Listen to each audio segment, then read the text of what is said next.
Well, good morning, good morning, good morning, good morning, and good morning, everybody. Good morning, everybody. Welcome to another episode of The Morning Glow. Welcome to another episode of The Morning Glow. Got a great broadcast lineup for you this morning, as I hope and I pray that we always do.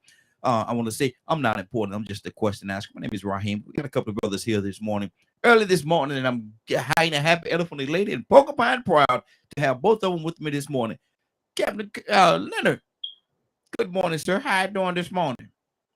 Good morning, Raheem, and the Morning Glow family. Good deal, good deal. Curtis, good morning, sir. How you doing this morning? Yay, yay. What's up, man? Later, did Curtis just say now? Did Curtis just hit us with the Ice Cube?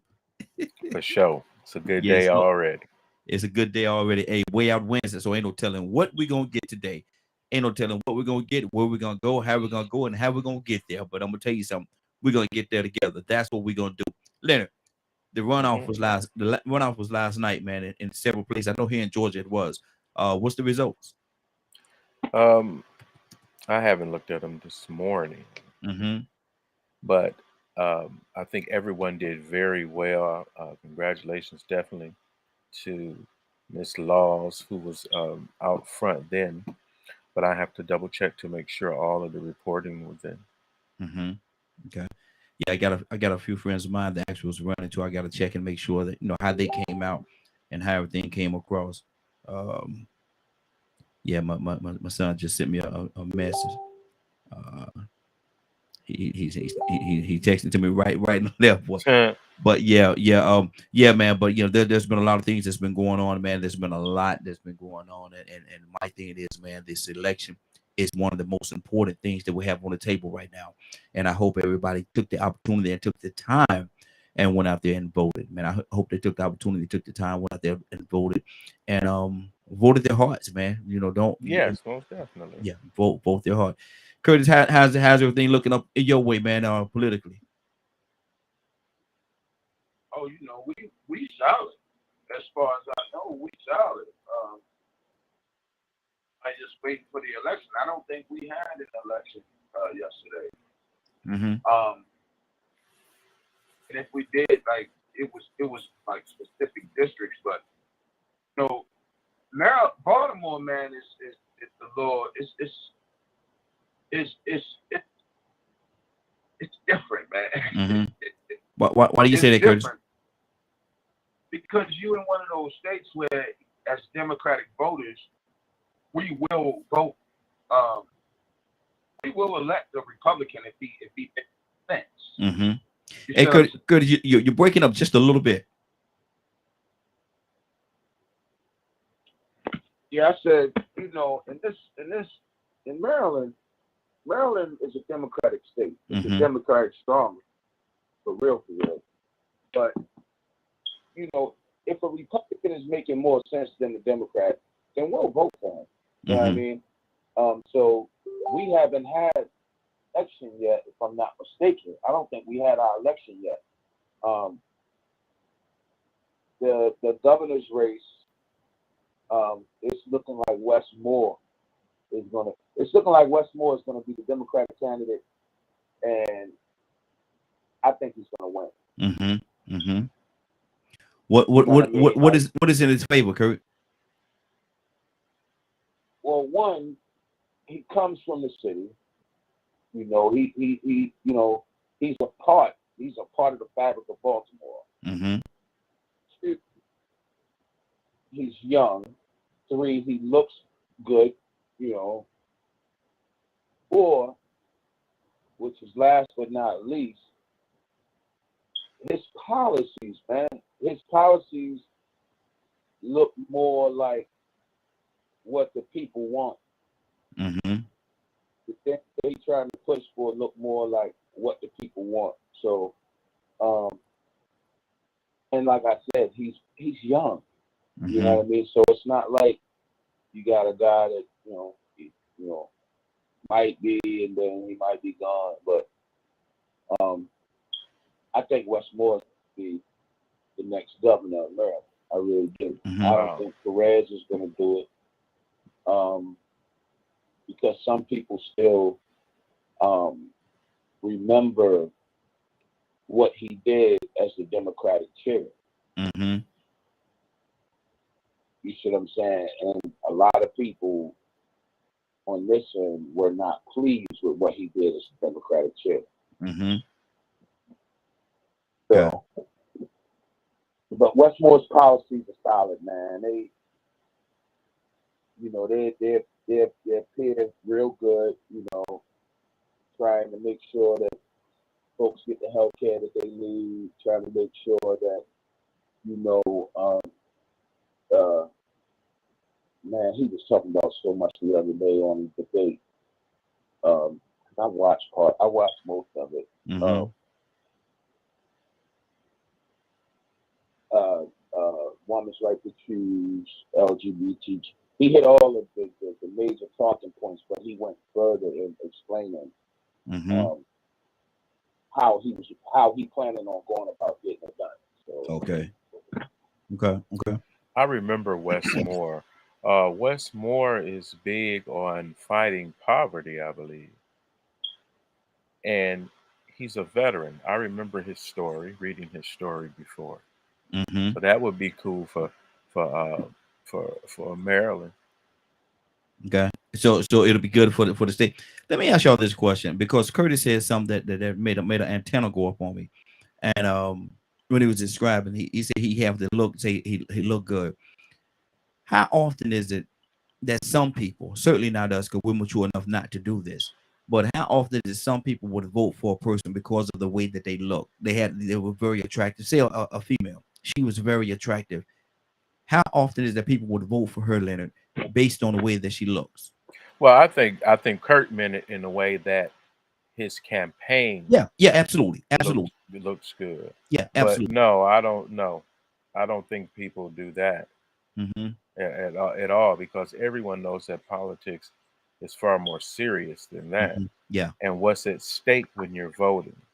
So it definitely helps to be easy on the eyes, but I Mm-hmm. don't think that they're going to have the whole package to get a vote.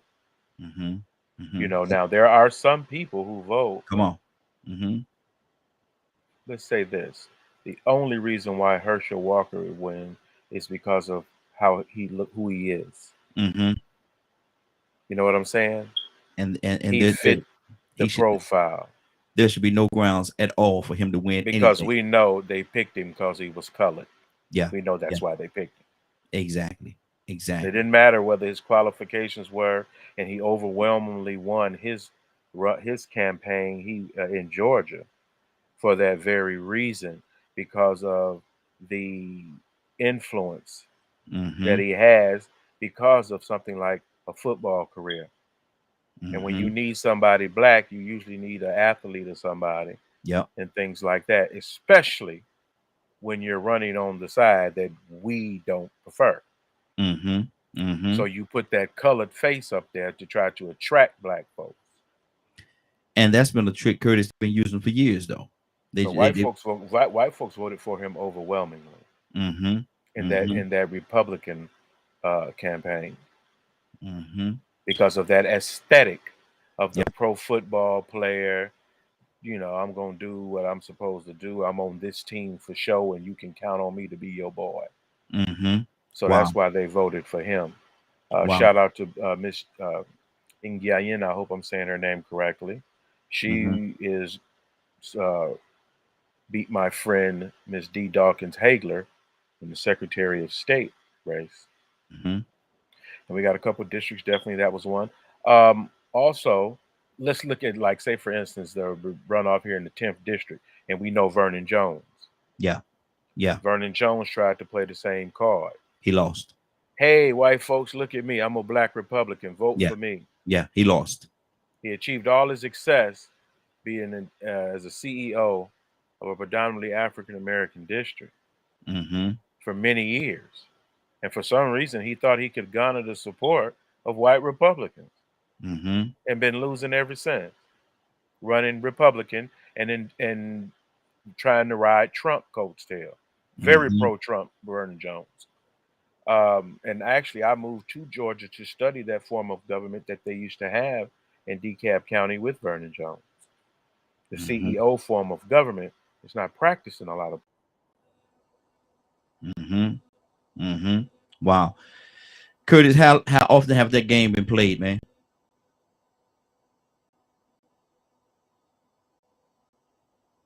Curtis, you there? Yeah, I'm right here. I had muted my phone because I didn't want to give you any feedback. I'm black. I'm a black Republican. I'm black. I'm a black Republican. Vote for me because I'm a black Republican. I'm gonna do what you want me to do, master. I'm gonna do what you want me to do, master. Vote for me. I'm a black Republican. Get me in office. And they do that. Go ahead. Go ahead. That game been played so many. You know who Michael Steele is? Yes. You know, he used to, he was the governor and lieutenant governor of Maryland. You know that, right? You know, that game been played. Here's the thing that get me. I have never seen this many so-called African-American Republicans until Obama became yeah. Until Obama became president. And if you ask me, it just looked like, and I could be wrong. Most of the time I am. It looked like we got us one too. Yeah, we got us one too. And you know,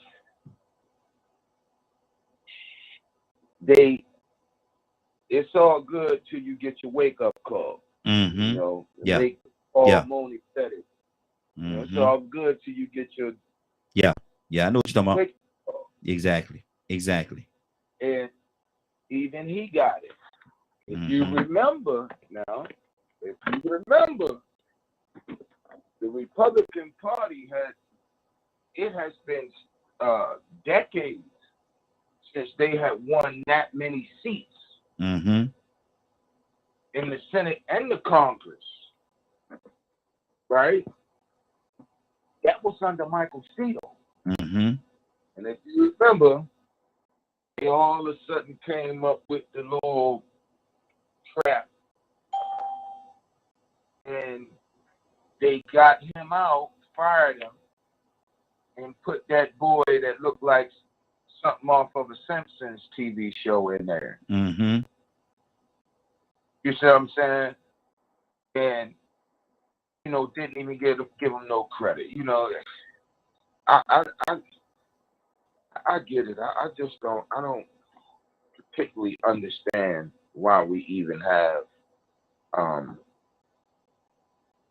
think it's Stockholm syndrome. I don't know. I don't even understand why we have African American Republicans, and I hear them sometimes. Well, you know, the Republicans freed the slaves, and I just always keep saying, listen, don't give me that foolishness, because you're right. You're true. That is true. That is, we cannot negate that fact. But what we can negate is the Republican Party of 1865 is not the Republican Party of 2022. It's not. You can say what you want to say, but it is not. The Republican Party of 1865 abolitionists. It was abolitionists all over that party. That ain't the same party. Yeah. It ain't the same party. Just like the Democratic Party is not the party that it was in 1865. It's not. But they don't want to admit that the ideology switched. Okay. They don't want. I want to ask this question. We got another caller on the line. I want to go to that call as well. Excuse me.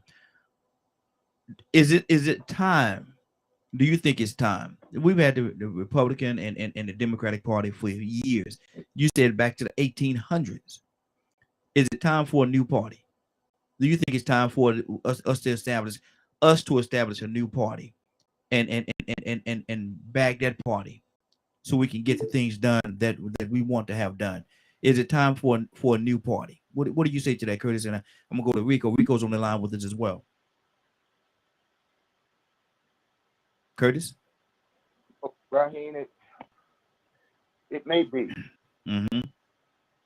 It may be. It may be time to either establish a new party or back a party that already exists. But these parties that already exist has really, truth of the matter, they've proven that they've not done everything that we wanted them to do, and they have not stood totally in the gap for us as a people. So do we need our own? I mean, I'm not saying that we don't. Don't get me twisted. I'm not saying that we don't. Mm-hmm. I'm looking at the larger overall picture. Mm-hmm. And what appears to me is right now, a two-party form of government is not working. No. Like when you look at what's going on and what went on for 8 years, right? You look at what went on for 8 years. The fact that these folks was allowed to block initiatives that was being brought forth for the people, from the people, Mm-hmm. right? That one party who was a minority was able to block initiatives that was coming out and was able to stonewall and obstruct initiatives that appeared that the initiatives was going to be for the people as a whole. Mm-hmm.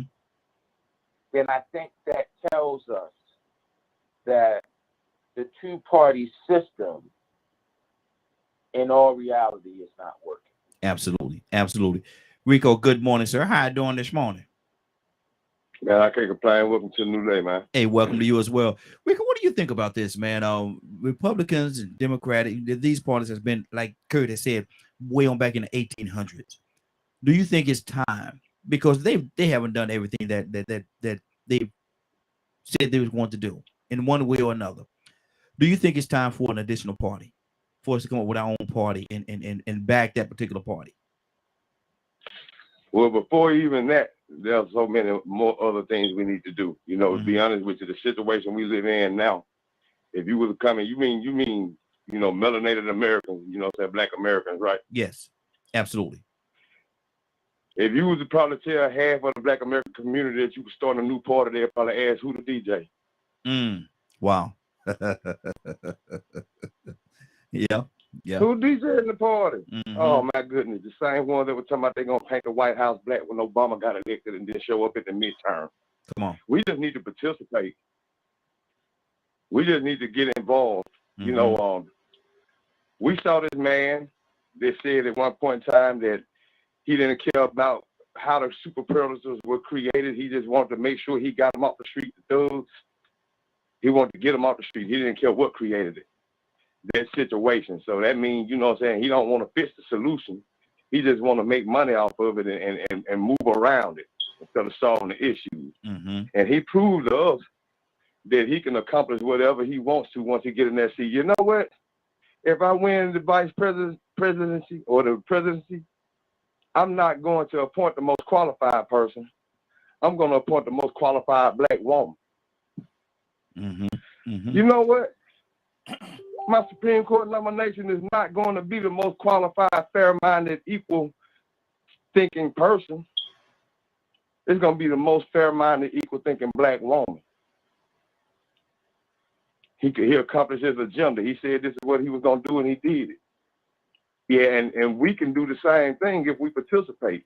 We could go in with a list of demands, like Ice Cube tried to do. Mm-hmm. But, you know, just like with Ice Cube and so many other people, we won't be able to come together like that because you have some Black people that just, man, for whatever reason, They just refuse to get on board with certain people for whatever personal reasons they have. Mm-hmm.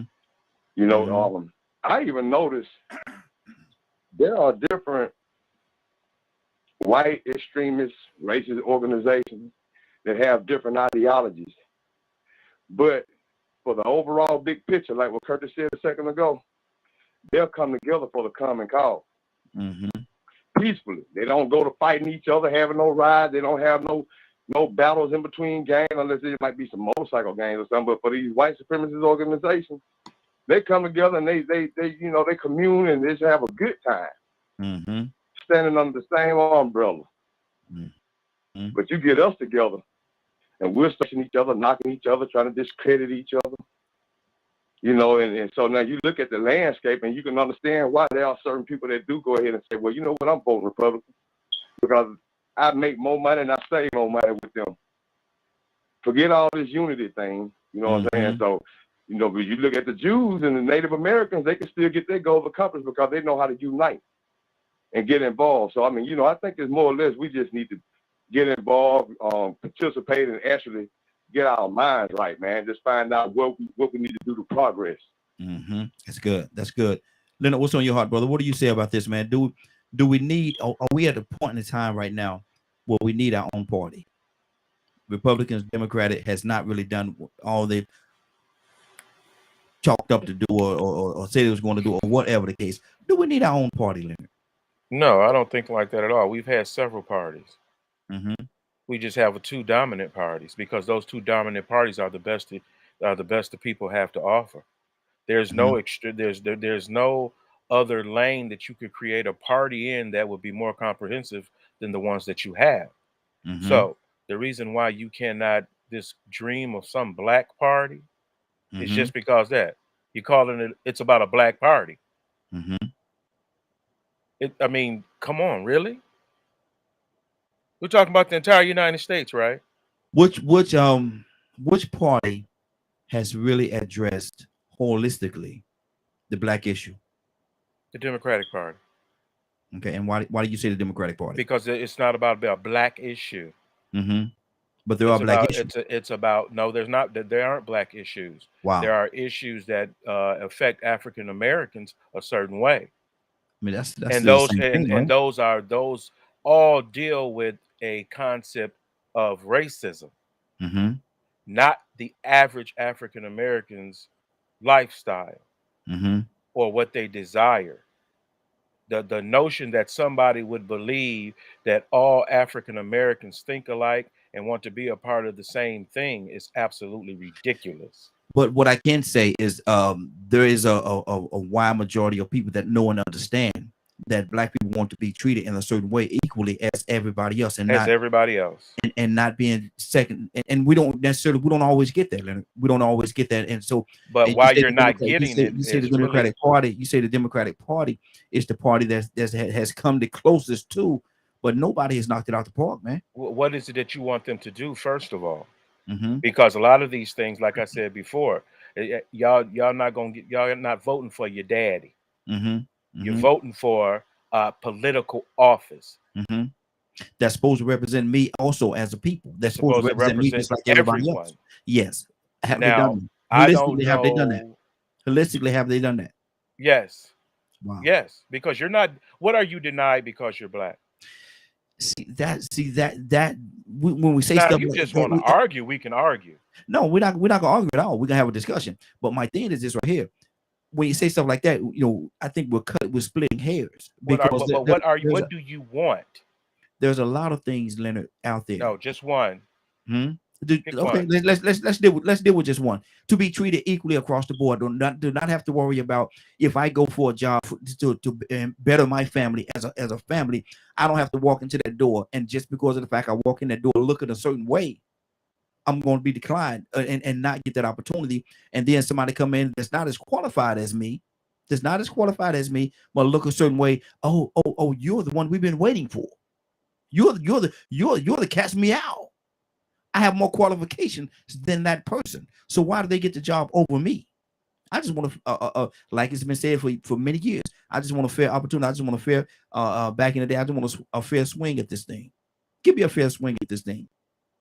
So are you saying that no black people have jobs? No, no, Right. that's not So what I'm this is saying at the all. issue. This I'm is saying that why I'm there's saying such there a has been black huge people. There has divide. been black people that has been Exactly. Yeah, not given the because we jobs. know our history. Hmm. And that's what I'm talking about. If we want to talk about history, we can certainly talk about But what history. are And you history voting has of? What? pointed.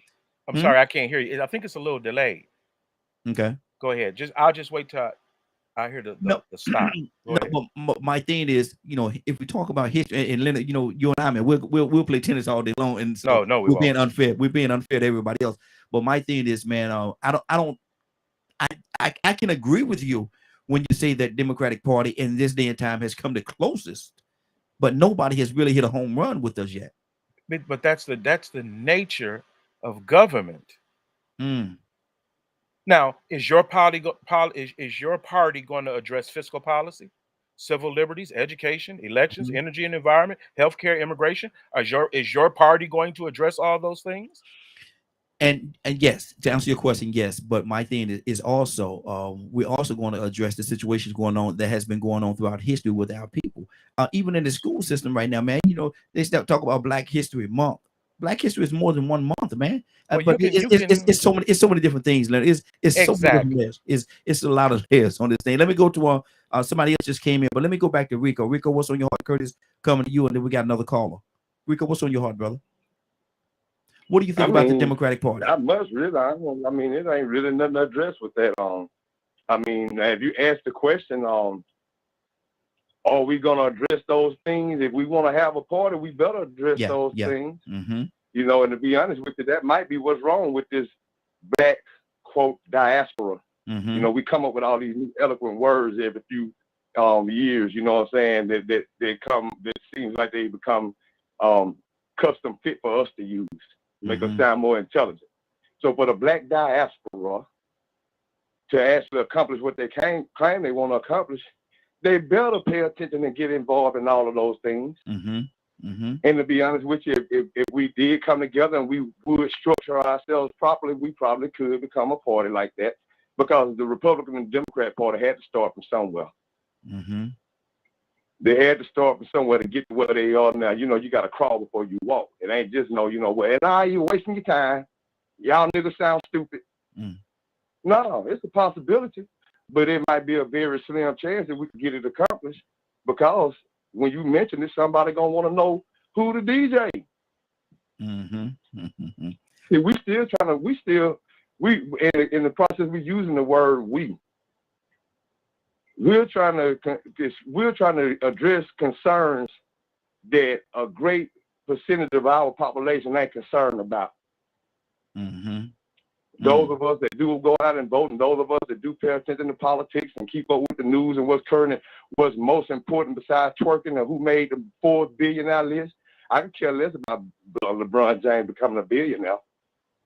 Mm-hmm. I still want to know if this district attorney in Brunswick, Georgia, allowed other people to get away with murder like she was going to do for those guys. What's it? Michael, son, father and son. Yeah, I'm interested in stuff like that. Mm-hmm. So I believe it can happen, but the odds are very slim. You know what I'm saying? And I don't mean to sound pessimistic, but we're still trying to get our people to show up to the polls. Yeah, yeah. We're still arguing with people about the vote being worth it. So some people say your vote a waste of time. Man, 2022, you mean to still tell me that we're having this argument to try to get people to go vote when people was dying to vote? Mm-hmm. So man, it's there's something else going on in our community that we need to address before we can even get on the same playing field as talking about a political party. Mm-hmm. And some people tell us that being involved in politics is a waste of time. That's a good bit of our population, our community, that you have to convince that it's not a waste of time. So how successful of a party can we have when maybe even a third of us are saying, man, y'all wasting y'all time. I don't even pay attention to politics. Mm-hmm. And my thing is, and to you and to Leonard's point, man, we don't really participate in the way that we should. And so maybe that could be a big part of the problem. Maybe that's what I was missing when Leonard was talking as well, that we don't participate like we're supposed to. We don't get out there and take the time to vote like we're supposed to. And if we did that, then maybe the Democratic Party is closer they're coming, and we say they're coming closer than the Republican Party. Maybe if we participated, and this may have been Leonard's point as well, and I may have missed it, if we participate more, then maybe, just maybe, there will be a difference there. Leonard, did I miss that point? Yes, there's a lot of other things, just like Rico was saying. Rico just pointed it out. Mm-hmm. How do you just don't create a party and then 7 people show up? Come on, man. This is what my biggest problem is with strategy. Mm-hmm. And he mentioned Ice Cube and things. The reason why we had a problem with Ice Cube is because Ice Cube don't have no leverage. Mm-hmm. Ice Cube got mad, and because he was Ice Cube, he got to the front of the line to bring a list of concerns. Mm-hmm. But Ice Cube didn't go ask nobody else.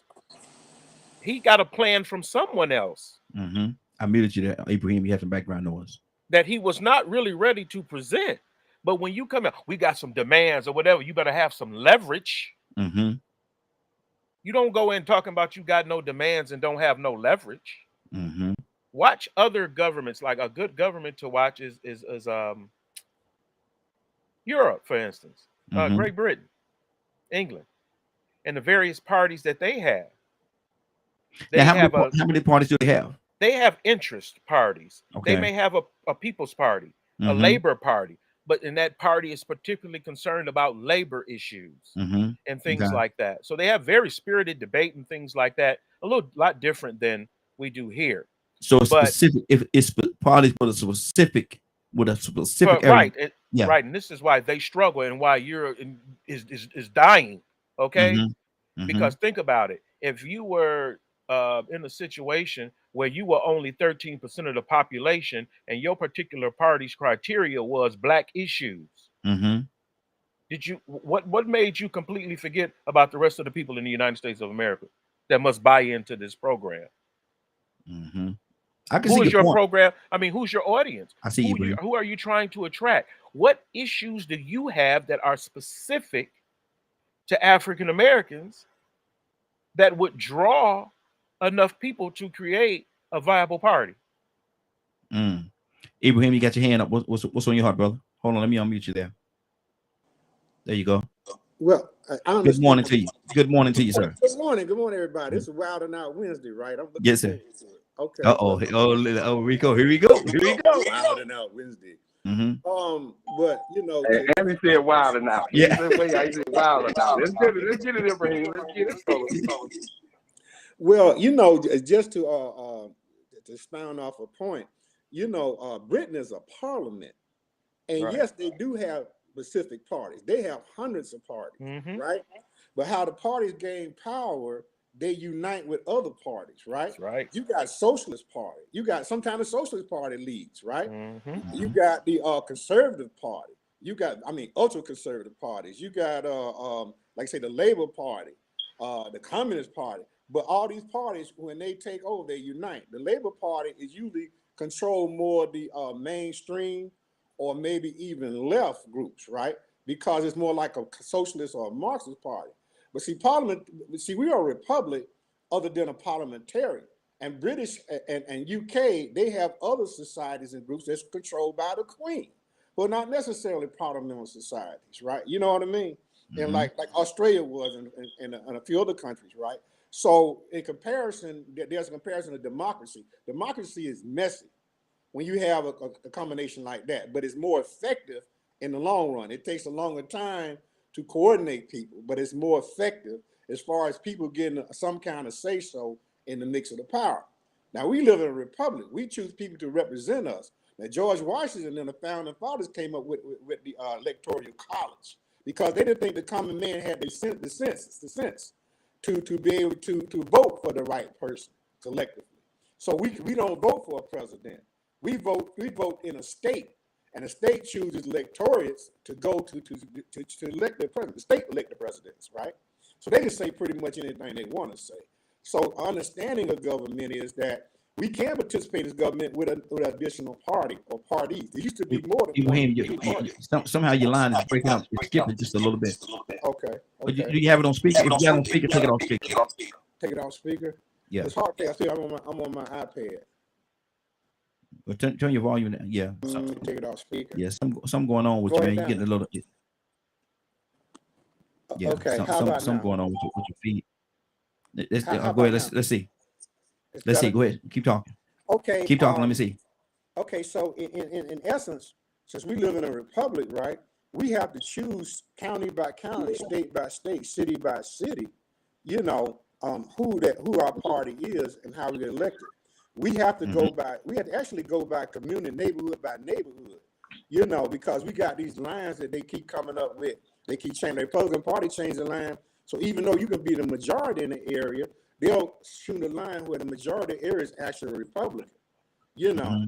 So the Democrats are kind of hodgepodge between, so they don't have a majority essence in their particular county or area, for that matter, or community. So if you really want to participate in the electoral process, you got to go community by community, right? You got to win the state. You got the Secretary of State. You got to make sure he's on the same page.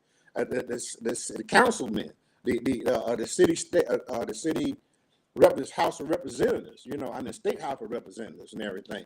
Everybody got to be on the same page. County administrators, you know, if you want to build, and that's how, if you look at the Trumpists, right? You can't say the Trumps are Republicans, but, you know, they're a part of the Republican Party, just like they had another group back in the early 2000s, right? But they went from down to the cow catcher, the dog catcher, up. You know what I'm saying? If you want to build a party, you have to go down to the dog catcher up. We look at things in a glorious sense. We want to start at the top and trickle down to the bottom. You got to start down to every man, woman, and child. In Chicago, used to have thing in New York, used to have thing called block bosses. The block boss, every block had a boss, a political party boss that was able to get them things out of the political government that they needed.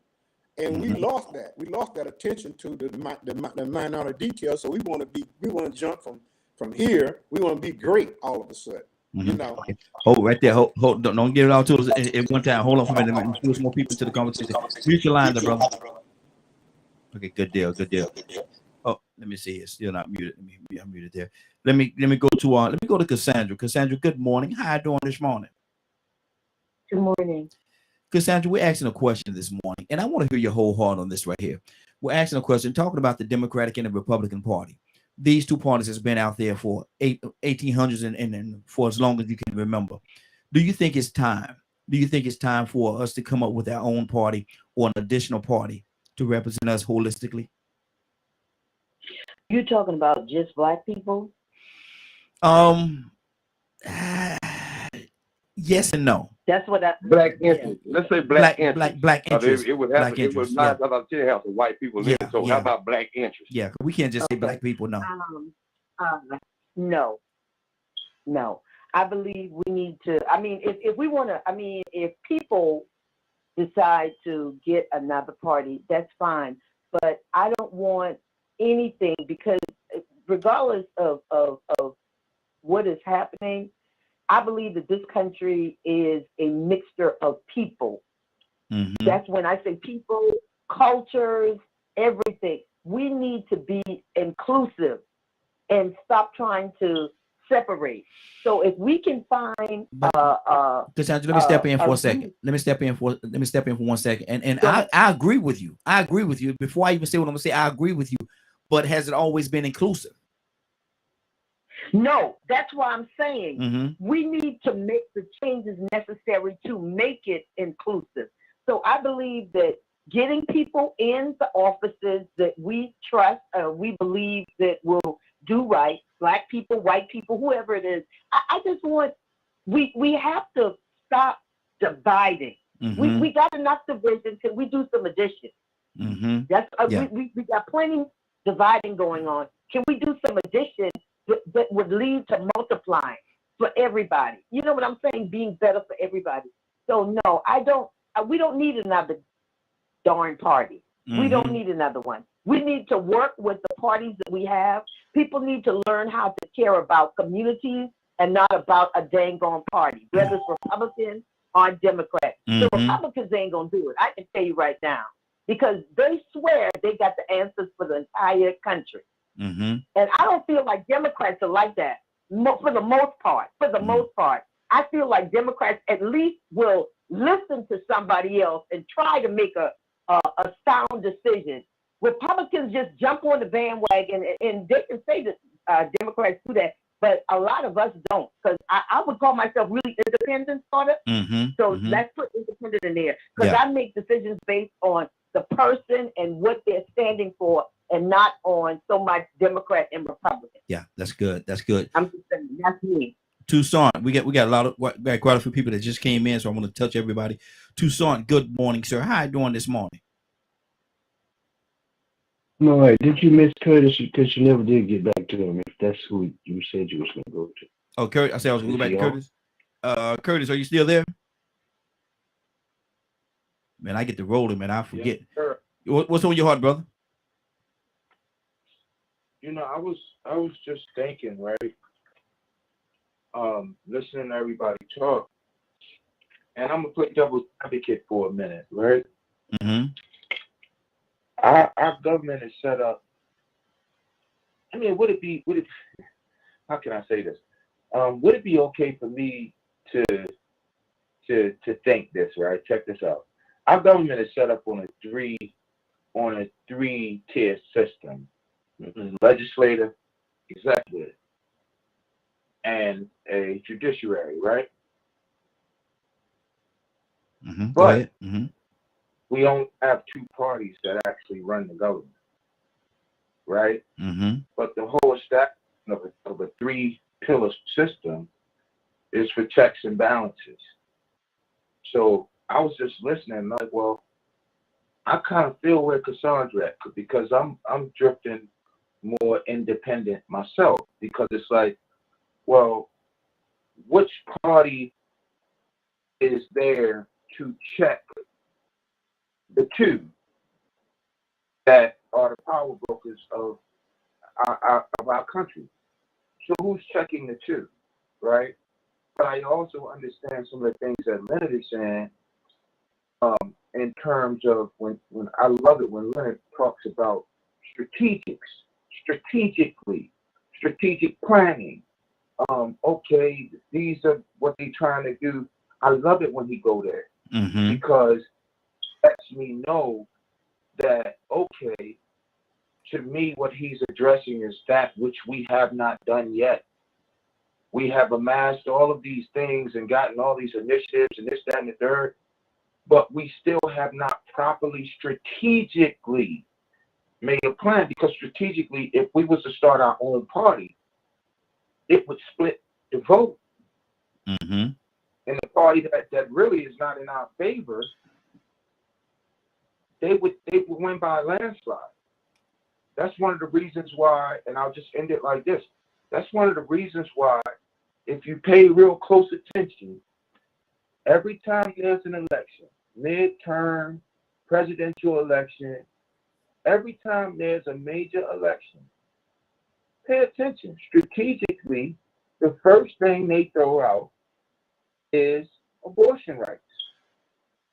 They go abortion rights, they go voting rights, and then last but not least, they go LGBTQ. They do it every single time. You play it back in your mind. You run it back. They run the same exact playbook every single time. So when does a party come that's not scared to say, hold on, now I'm gonna call you out for what it is? You know, back here 2 years ago, do y'all remember? And say it to the American people. Back here 2 years ago, do y'all remember? We had this initiative 2 years ago. We took care of this 2 years ago. I don't understand why it's even an issue now. That was just 2 years ago. They always go abortion rights. Then it goes from abortion rights to but it all LGBTQ. Mm-hmm. Why do you think that is? That's who was thinking about, okay, and I remember years, decades, is really not doing what they're supposed to do. And they really not saying the things that affect my pocketbook. They really not doing the things that put any money on my table. They charging me more for food. They charging me more for gas, this, that, and the third. It's to take the off with that. It's identity politics, man. Like I just wonder, with a 3-pillar system, should there be a true 3-pillar party base that checks and balances each other? You know what I mean? Like I don't know how to word it, but okay. We got a lot of people holding on. We got a lot of people. I want to be able to touch everybody, man. People, that, you know, this is I guess a very interesting conversation, and I'm glad that it is for a lot of people. Let me go to Charles. Charles, what's on your heart, brother? We talking about the Democratic and the Republican Party. They've been in existence for so long. Do you think it's time? Do you think it's time now for us to actually come together and collectively come together and create our own party, or better yet, a new party? Nah, I agree with Cassandra on that one. You're mighty low, brother. Can you hear me now? Yeah, I can hear you, but it's kind of low. Can you hear me better now? Yeah, there you go. Go ahead.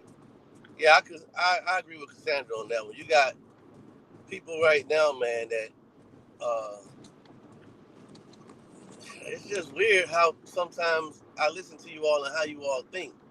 When I say you all, I'm talking about Democrats. See, I grew up around Democrats, but I never, I guess, thought like them. It's wild, man. It's wild how y'all think to me sometimes, man. But sometimes I just got to just shake my head because the three-party system, a three-party system, truth of the matter, Charles, you know, that could be both ways. You know, we can say the same thing about. But you all didn't grow up around Republicans, so you don't know, Charles. You can't say how we grew up. You don't know how we grew up. That is true, but the majority of blacks didn't. This is what I'm saying. Like the two-party system, in a way, I agree with the part that what Curtis was saying about the two-party, three-party system. We got a three-party system, and it's called being an independent. But when you got even with that, you look at how people vote. Black people especially, we vote 80%, 90% a certain way. And in the past, 70, 80 years or so or more? I could be wrong, but in that level. And we still, and you look at the neighborhoods and things like that and what's going on and how it is and how much better it hasn't gotten, how much worse it's gotten. You look at everything when I came in, I think Ibrahim was talking about the lower level, how you start and keep going. You got other, and I'm coming to realize that, well, not coming to, but I've always realized that really politics is not the way that's gonna get the black community where it needs to be. But the use of politics, in a way, is. Meaning that I'm for black manufacturing. I'm for black building black businesses up because that's where the power is at. When you look at other people's, the power comes into manufacturing and what you could do to build America. But as for Democrats and Republicans, man, when I see a wheel turning and one thing Curtis forgot to talk about was gun laws. That's always one of the things that both parties uses. Both parties use everything he say, not just one party. Both parties uses everything he say. I think he was saying only one party uses, but both parties do that. And it's weird because we see what we want to see. The Democrat Party don't listen. If they listen, just like at times Republican parties don't listen. But because if they listen, they would have, instead of telling Ice Cube, we'll talk to you after the election, they would have done the same thing Donald Trump did and say, hey, let's talk right now. You understand? But after the election, they still haven't talked to Ice Cube about the thing he brought up about building businesses. It's about building businesses in the black community because we know that's the difference, man. The difference is going to be businesses in the black community, man. Let me do this, Charles. Let me do this, man, because I do have a whole lot of people that's listening. Okay, brother. I got a whole lot of people that's listening. I want to be fair to everybody and be respectful of their time as well. But listen, let me say this to you. Let me say, Charles, cut that out, man. Cut that out, man. My thing is this right here. I came to you in the beginning and in the private message. I said, let's be open-minded about this whole conversation today. I don't know if you saw that or not. I see it. I said, let's be open-minded. And then the first thing you do, you came in and you threw a wedge of divisiveness, talking about, I don't understand how you people thinking and blah blah blah blah. That's not what we are. That's not what we are. I said let's talk. Call it what you want to call it, brother. But I said to you, I said let's be open-minded about this conversation and let's listen to each other. And the first thing you did, you came in, I don't understand how you people thinking, that's divisiveness, brother. We ain't trying to divide. We're trying to do something to come together and have a conversation. And the first thing you did, you threw a rock of divisiveness in there. And I honestly speaking, I don't appreciate that. Hold on. Let's keep this thing going. Let me see who was next. Excuse me, Raheem. Yes. Also, just because, you know, I like to keep things even and fair on the table. Do you people realize that there are several political parties? Yeah. All over the place. Mm-hmm. I can guarantee there's probably over 40 political parties. Some of them, they don't have support. Mm-hmm. You got parties that exist only in one state, for instance. Then you have other parties, like, say, for instance, the Green Party is more prominent than the rest because they're represented in more states. You got Working Families Party, for instance. That's a party. Mm-hmm. A lot of these people are just waiting for somebody to call them to start a grassroots organization in their state to get their party prominent. That's why some parties don't even make the ballot in certain states. Mm-hmm. So you can have what you would like if you want it. But my thing is, why would you reinvent the wheel, go all the way back 100 years to struggle? How does that put you in control of anything? It's about coming together and forming alliances. When you're talking about the policies, not 3 or 4 people standing around talking about how they feel about something. Hold on right there. I got a lot of people that's holding on. I want to be fair to each and every one of them. VP, good morning, sir. How you doing this morning? Unless he came on, this is Friday. Hey, Friday, how you doing, sis? What do you say about this? And good morning. How you doing this morning? How you doing? What do you think about this, man? We got the 2 parties, man. Do you think it's time for us to come together and create another party, collectively come together and create another party? And do you think it will make a difference? I think we should use what we have. The difference that we would make is to use the power of the collective.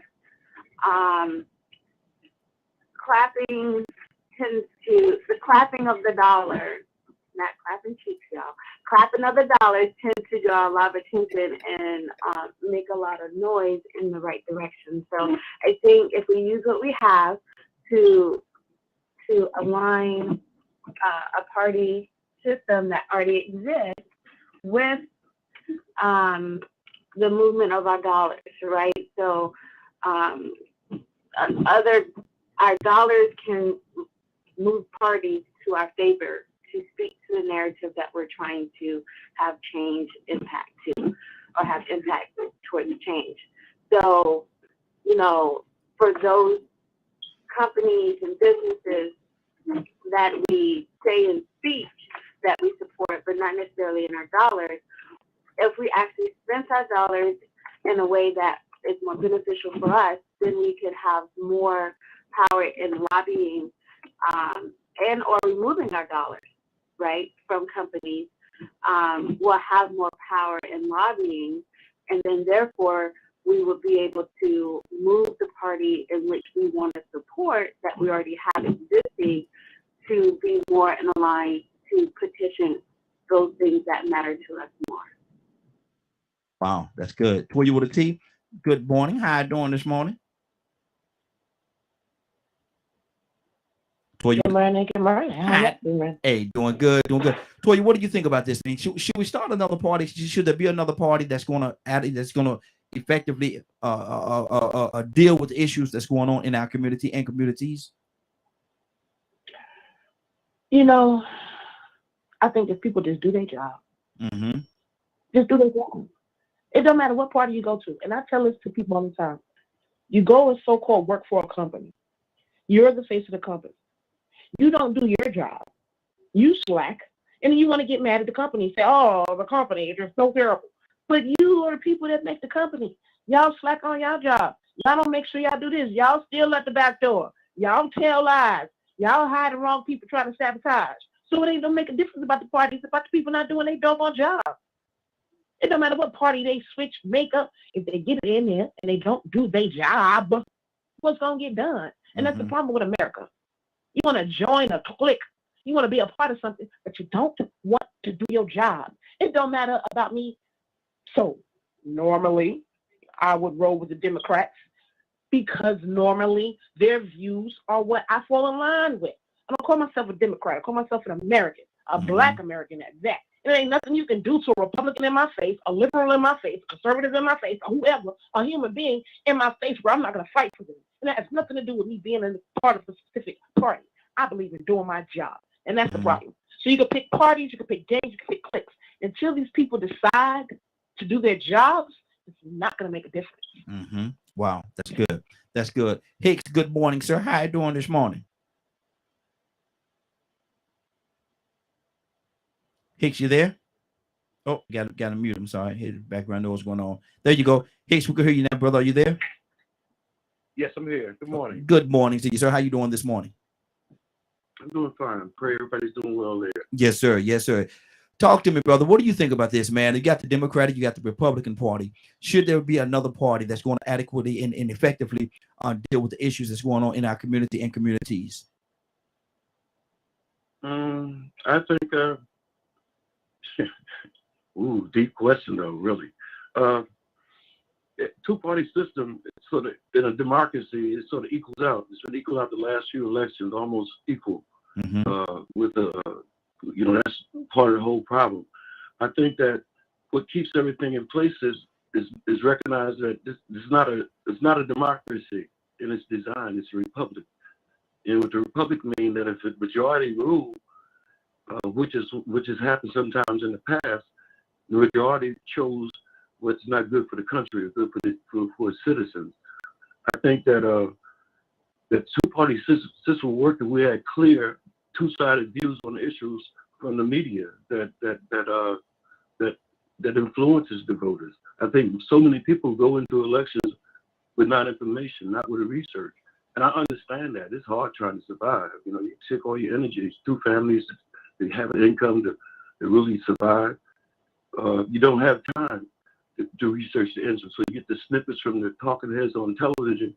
And you make that assumption. After the election, you find out all the things that both parties was covering and hiding back.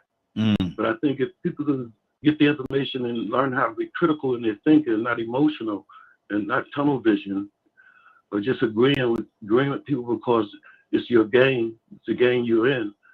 I agree with one of the speakers that this here. We got to get to the point where we recognize that beyond all the color differences, all the cultural difference, that's the bottom line. We're human beings, and start looking at yourself as human beings and then as citizens. But citizens are a very important thing. That's the whole confusion about the immigration. I remember in the Bible, there's a story about Paul was captured, and they was about to do some very dirty stuff to him, and somebody recognized that he was a citizen. They said, "You're a citizen of Rome," and everything changed. Because a citizen had certain inherent rights. They had a connection to the history and to the culture. And people that came into the culture, they didn't come in maintaining their culture. They came in and blending their culture. But yeah, I think the two-party system equalized things, but the people that push for changing the union, changing the Constitution without going through a process, but yeah, two-party system work, but everything is sort of open-minded. Exactly. And I'm gonna tell you something. When you say open-minded, truth of the matter, even on this broadcast right here, and I see it every day. You got certain individuals that feel a certain way and is loyal to a certain party, and they're not gonna waver. They're not gonna waver. And like I say, and like I said about Charles, and he let it be known that he's a Republican, and he's gonna stand up regardless of what you say. I don't know, Hicks, what party you associate or align with, but Charles, independent. yeah, I'm independent as well. I don't tie myself to any one of the parties. I listen to what everybody is saying, and I make my determination from that. But my thing is this right here. Charles is the kind of individual, he ain't gonna waver. And Leonard, Cassandra, they're Democratic. They're not gonna waver. This is who they are. And so I beg to differ on that, Raheem. There are some nonpartisan issues as well. Hold on, I can't hear both of y'all. Go ahead, Hicks. Go ahead, Hicks. Talk to me. Yeah, go ahead, Hicks. I think there's always holding up the possibility to change. Always having the spirit of forgiveness and recognizing that Charles, although what he said sometimes ruffle folks, it's his freedom of speech. Yeah. And it gives us a chance to tailor his conversation so it fits into the box. I think as long as he keep coming back, as long as we just deal honestly with him and everybody else with that. The last, I think it was, I'm not sure. I think it was Charles that, because of my opinion and idea and thought, he just made me a hater. That's assumption that we do, and that's really being people possessed by ideology. Ideology will make you lock into who your group is, regardless of there's a saying that a man convinced against his opinion still is of the same opinion still. You can't convince anyone through their will. Yeah, you can't force them. You can't. All you can do is keep presenting to him, keep loving him, and that what that sense is. That means don't throw him out. Don't throw him out in the wilderness. Let his voice stay there and let it be cultivated and changed by the other opinions of people that gotta have influence on them. If you're talking to 5, 6 people on this line and everybody get the same consensus of your attitude, eventually you're gonna adjust your attitude or you're gonna leave. Exactly. That's good. Let me go to Leonard. You had something on your heart, Leonard, and Badge, I'm coming to you next. Oh, well, I'll just throw in there that people need to really go out and research what they're talking about. Because one, there are several things that you can do. The issue is the evidence. Say, for instance, if you wanted to vote for the Green Party, you could have done that. You could have done that. We have major parties and we have minor parties. The parties are considered minor is because, one, they don't even have bases in all of the republics to participate viably in a national election. That's not the fault of the government. It's the fault of the people. And it's because usually if you look at these parties, they get one track. Some of them name their parties based on the only issue that they're concerned about, which lets people know, okay, that ain't my party, because that's like, say, for instance, let's say Black Lives Matter party. Would you vote for that party? Right?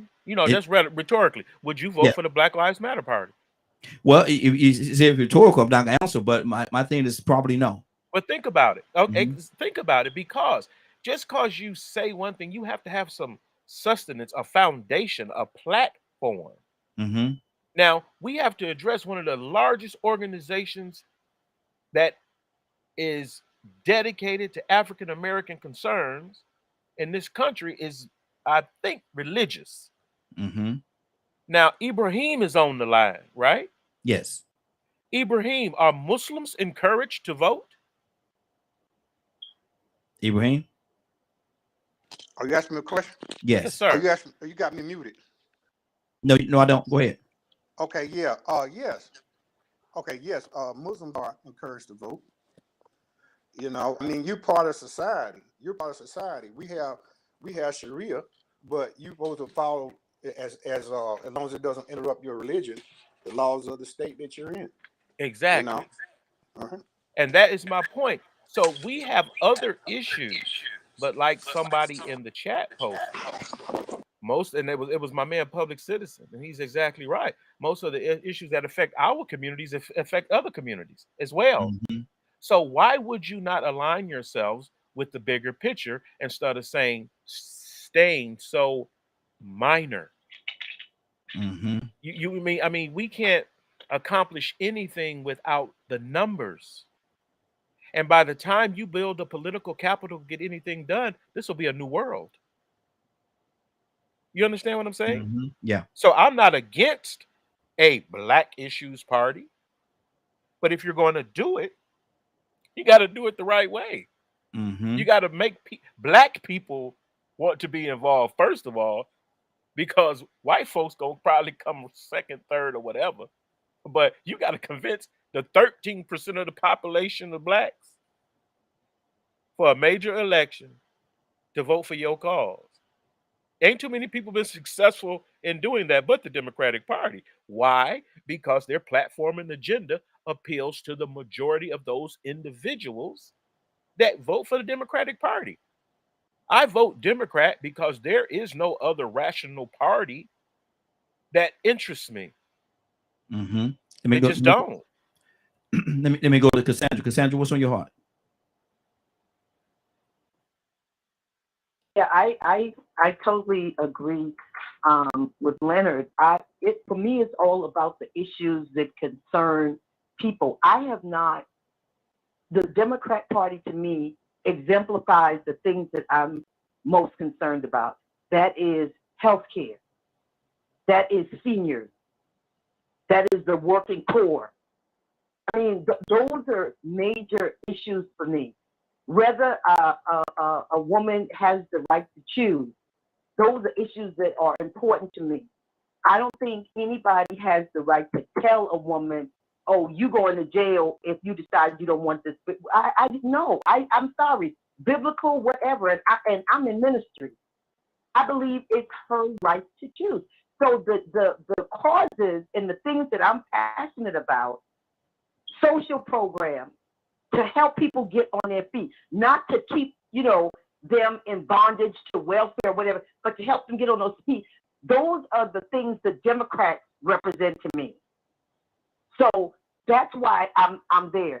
Like I said, I vote wherever independent at times, because I voted for Republicans at times during my 63 years, since I was voting. Mm-hmm. I voted for Democrats. I voted for a Republican twice because they stood on some of the issues that I'm most concerned about. Mm-hmm.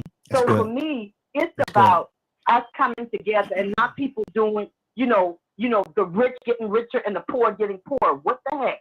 Really? Mm-hmm. Mm-hmm. Exactly. Rico, what's on your heart, brother? Now, one thing, I don't know, I was all concerned for this conversation. Mm-hmm.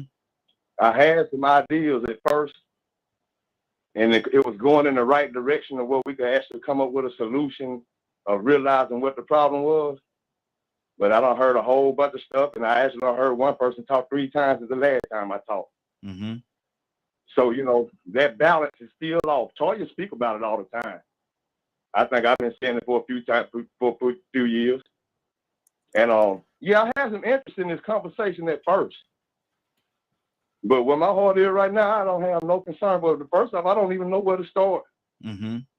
I could go back and try to trace my steps and think about what point I wanted to make or what I wanted to address that made sense or didn't make sense. But everything I've been glossed over so much now that it's like, man, once again, I understand why Black people ain't involved. If they had to sit up and listen to somebody like us, I understand why ain't none of us on CNN. Why we ain't on MSNBC. I see it now. We are where we are for a certain reason. No further, no less, and no more. And as far as our culture and community go, until we find out how to get structured and organized, we're going to continue to remain that way. So, you know what? Now I sort of know where I want to go with this. Leonard said something earlier, and the first thing that came to my mind was alliances. The pieces are already in place. But we have to realize that the formula is working. We just got to utilize the formula. We just can't sit back and do something different and still expect the system to work for us. So now you have a country like Israel that came into existence in 1948. And Israel is so united. They're more united than black women. They're more united. They probably just as united as white supremacists. And then they form special interest groups. It's probably 6 of them that I just looked up, but I ain't got time to read them now because I only got a few minutes. This is 6 special interest groups that have social and financial influence. Strong social and financial influence. And those special interest groups go and organize, and they use every possible tactic and angle that they can to get their agendas across for their people, for their best benefit. We don't do that. But guess what? We have those groups in place too. NAACP membership is down. Mm-hmm. SCLC, some people don't even know they exist. Mm-hmm. Them are special interest groups. But you have more and more nonprofit and more special interest groups and activism groups that comes in to get formed. And there are other groups that already exist, and they're out here doing the same work. And then when they find out they're doing the same work, they want to become an HENIC, so they start discrediting each other. They don't want to work together. Or then you might have those organizations that were in place for us that had corrupt leadership, and they lost their momentum. Or maybe just our value system changed, and the people in our community don't value those organizations as much because they thinking, nigga, we done made it. We don't need no SCLC, no NAACP no more. I just want to know who's going to DJ this new party y'all talking about. Ooh, say it with them. And where it's going to be. Mm-hmm. So, we have to actually pay attention and utilize the tools in place that the Jews use, that the gays use, that the feminists use. Why don't we, Rico? They all formed alliances. Rico, why don't we? Formed alliances with Rico, why don't we? Because we distracted. Our value system has changed. Mm-hmm. Okay. So they utilize us. They'll form alliances with us because they understand what we're fighting for. But at the same time, they organize better, they unite better, and they don't mind following somebody. Now, Leonard did say something earlier, and now I understand where he was coming from about Ice Cube just jumping in line, jumping in front of everybody. Martin Luther King jumped in front of a lot of people. Jesus jumped in front of a lot of people. He was a young man when he got crucified. And imagine everything he did, but he had a whole lot of old people following him. You are the chosen one. Martin Luther King had a lot of old people following him. Reverend Fred Shuttlesworth, you can name it from state to state. All of the top-notch, upper echelon black leaders said, hold up, I bow down to you, young sir. You brand new on the scene. But you got something going on, and we need to get with you and follow your momentum. So if Ice Cube came with the idea and it was legitimate, regardless if he jumped in front of everybody or not, it's just a matter of everybody getting on board and saying what he is saying is true. He could have passed the torch. Mm-hmm. Okay. He could have easily passed the torch. It's just a matter of us not having so many reasons to not get on board with each other. Mm-hmm. Good deal. Even if he was a rapper, what he said was true. Exactly. Good deal. We gotta hold on. We gotta keep this thing. I see I was gonna go to Toussaint next. Toussaint, what's on your heart, brother?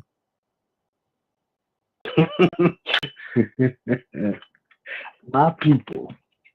This is my people. Mm-hmm. Which I love. That has 2 words we use. We and them. Mm-hmm. Y'all. Well, 3 words. Y'all and we. And I'm like, what the hell did you just say? Mm-hmm. Cassandra? Because how can there be a we when you say some of we is y'all? Mm-hmm. And we want to get together. Like Rico said, everybody else get together. Mm-hmm. They don't have to be on the top of the totem pole. They can just show up.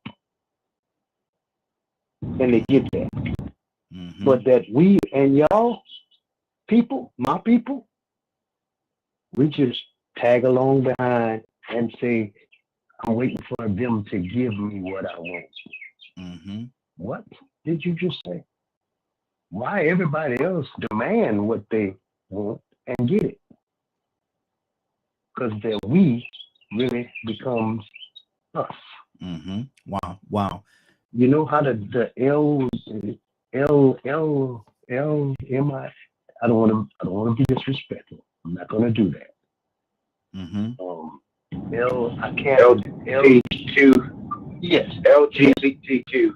Right. Listen, what you notice that they and us, our people, got one thing in common. We got a month, and they just came on the scene. They got a month too, and you've been fighting for a month. That's all they give you. You've been here for thousands of years.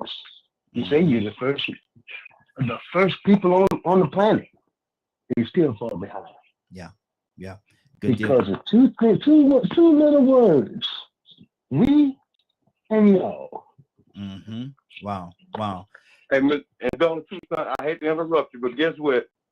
They willing to add more letters. Come on in.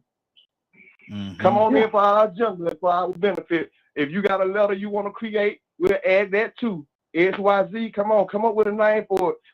We embrace all of y'all. We want all alliances.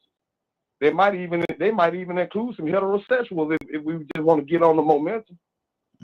Wow. Let's keep this thing going. Badger, you had something you wanted to say? I think you, Ibrahim. Oh, of course. What's on your heart, brother? Talk I to want to piggyback off of what Donald was saying. The whole we and y'all. There's always something that's separating us. I was having a conversation with a guy yesterday, and we were talking about Democrats and Republicans and all the other parties that are out there, and how the economics are. 50 years ago, or shoot, I think you could even say like 30 years ago, one parent could go work a job that was minimum wage, or maybe $2-3 more than minimum wage, and be able to finance for a house, be able to take care of their whole family, be able to afford health insurance. Now, you ain't getting health insurance and getting a mortgage on a house at minimum wage. It ain't happening. And it's wild looking at the different parties and seeing people that are very stern in their ideologies. And I understand debate is a debate, right? But when it gets to the point where it's causing division, to me, that's an issue.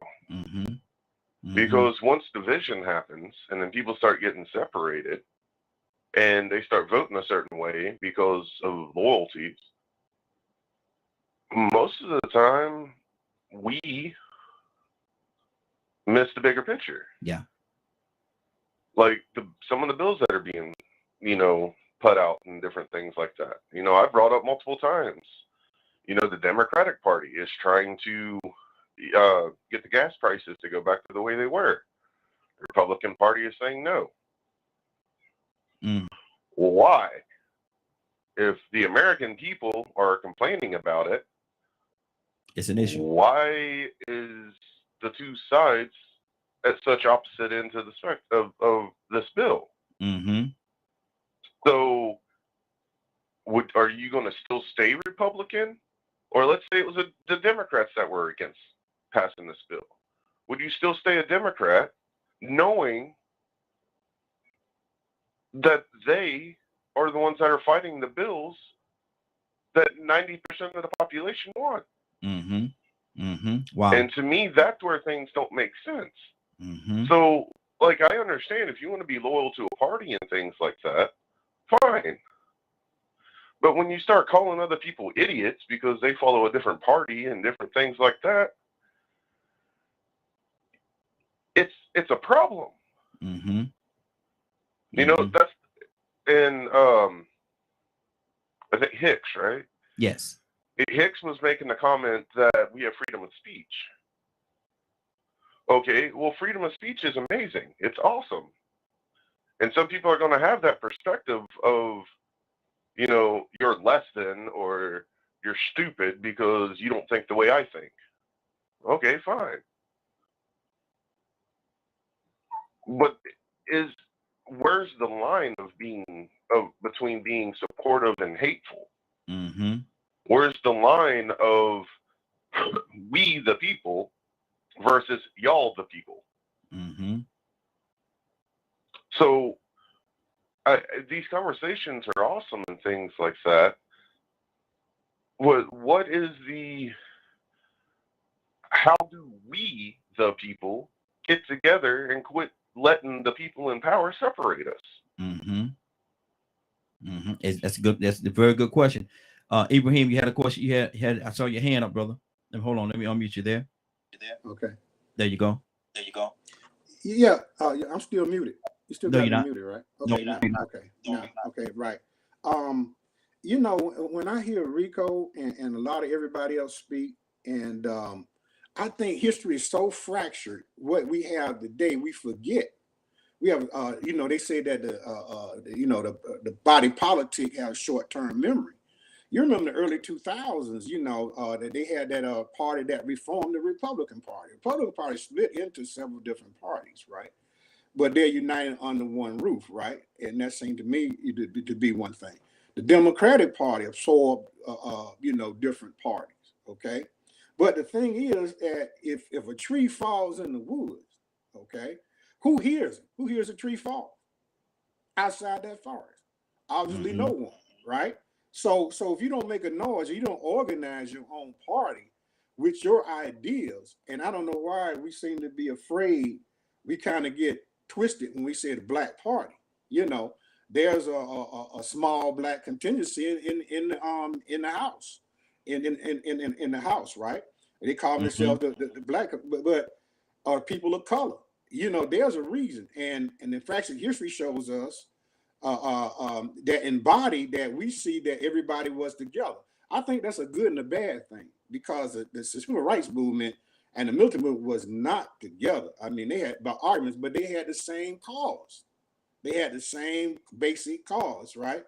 And we should not be afraid to organize a Black Party. That don't mean you can't vote for this group or that group. That doesn't mean you can be absorbed in that group, but you have to be an individual, specific entity in order to be a sort of control the voting bloc. We used to have a voting bloc, even though some of us were Republicans, most of us were Republicans at one time, and a lot of us were Democrats or 50-50 or whatever you want to say it, we still voted in our interests, you see? So yes, there need to be a Black Party. There are a lot of different other parties that look at Pacific, like the moral majority under Reagan.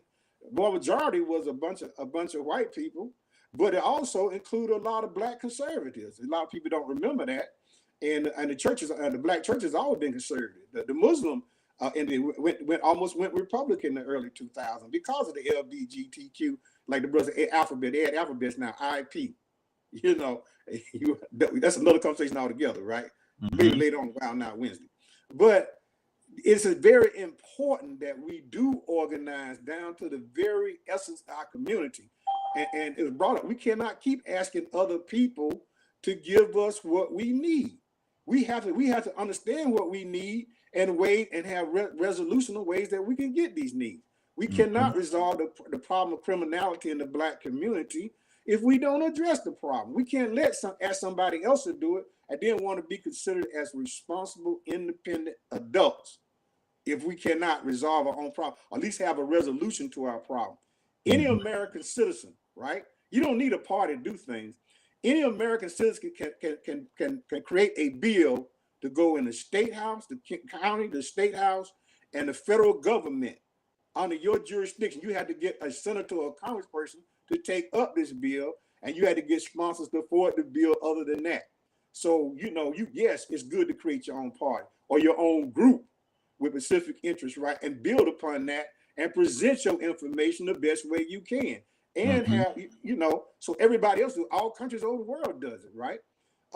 Israel is a fractured country, but yet they have a Knesset, just like it's a parliament seat, just like the UK, right? And they organize, and the predominant party is the party that usually carry the weight, and we identify as being Israel, which is a secular government. You know what I mean? And they have a lot of atrocities under their belt. But however, this is the way politics is done. We have to accept this in a real world. We cannot wait for other people to say what your problem is, right? You have to understand the problem, have a resolution to the problem. That's the way we did back in the day. And Mr. Hicks probably can verify that, or the separation, how people was fighting against each other. But yet we got things accomplished because we had a causality. You know? Good deal. Let's keep this thing going. Toy, you with a T. We'll get your line there from me, brother. Toy, you with a T. What's on your heart, sis? Well, I think there's some point I just heard, and so when they came to America, they didn't ask nobody for nothing. They took it and made it, and that's the expectation. That's why anybody else who ain't trying to come take nothing and make nothing, they don't feel no sorrow for. Oh, you asking? I'm gonna give you what you asked for, and that's it. And I think that's the problem. Like I said, it's we want to blame the Democratic Party, but we the people, what are we doing? And for we the black people, what are we doing? Why are we making the products, buying the products, knowing that we need our own manufacturers, our own electric companies? We're not investing in that. We invest in Polo. We invest in an iPhone. But then we want to talk about what the Democrats do? That's not right. What the Republicans do? That's not right. We're not focused. We're not valuing, like Rico said earlier, the things that we need and putting them first and foremost. So, like, this is going to be, again, a continuing cycle of getting a carrot dangled in front of our faces because we won't stand up, stop being the legs of the table, and do our own thing. We still playing this game. I made a comment the other day, and somebody counteracted it because I said something about working. Working is a form of slavery to me. And the person, I think it was Lennon, he was like, no, I don't think they're working in slavery. Well, my thing is, if you can't pass down generational wealth from working, it's a slave job. I can't afford to pay rent off the wages they paying people. It's slavery. I got to get 2 or 3 jobs leaving kids at home. You're not passing down anything, working for somebody. You need your own, but no, we don't want to do that. We don't want to start our own business. We still much rather sacrifice our time and go slave for some people we don't like, for some people we know that don't like us, for some people that pay us crumbs, for people that give us the slop. Sound familiar? What's the Israelite? The Hebrew sound familiar? No, Lord, don't take me through the wilderness where I got to do it myself. I'd rather stay with Pharaoh, honey. Pharaoh will tell us what to do, when to do it, how to eat, when to eat, what to eat. I don't want to go out here in this wilderness by myself and build our own thing. That's the problem. Stop looking for excuses. Stop looking for excuses. Stop looking for excuses. My, again, personal opinion, America, the things that we experience in our country is not only left up to the president, to the Democratic Party. It's not. It is all of us. It's more than casting a vote. It's more than, I forgot to vote. No, it's more than that. It's making sure we provide education for our kids. It's making sure that we find out the information we need to move forward. Not just going to cast a vote, sitting back, letting somebody else handle something, and then still complaining about it. Sorry. Good deal. And we got a few more minutes before I want to go to my next topic. We got about 13 minutes before the top of the hour. Let's talk right now, if we can. And Toya based started it right there. But let's talk solutions. Let's talk. What are some of the solutions that we need or that we should look for that's going to make the difference? Curtis, what's on your heart, brother? Cassandra, coming to you next. Well, I'm glad she went there because a part of the solution, we just seen it this week.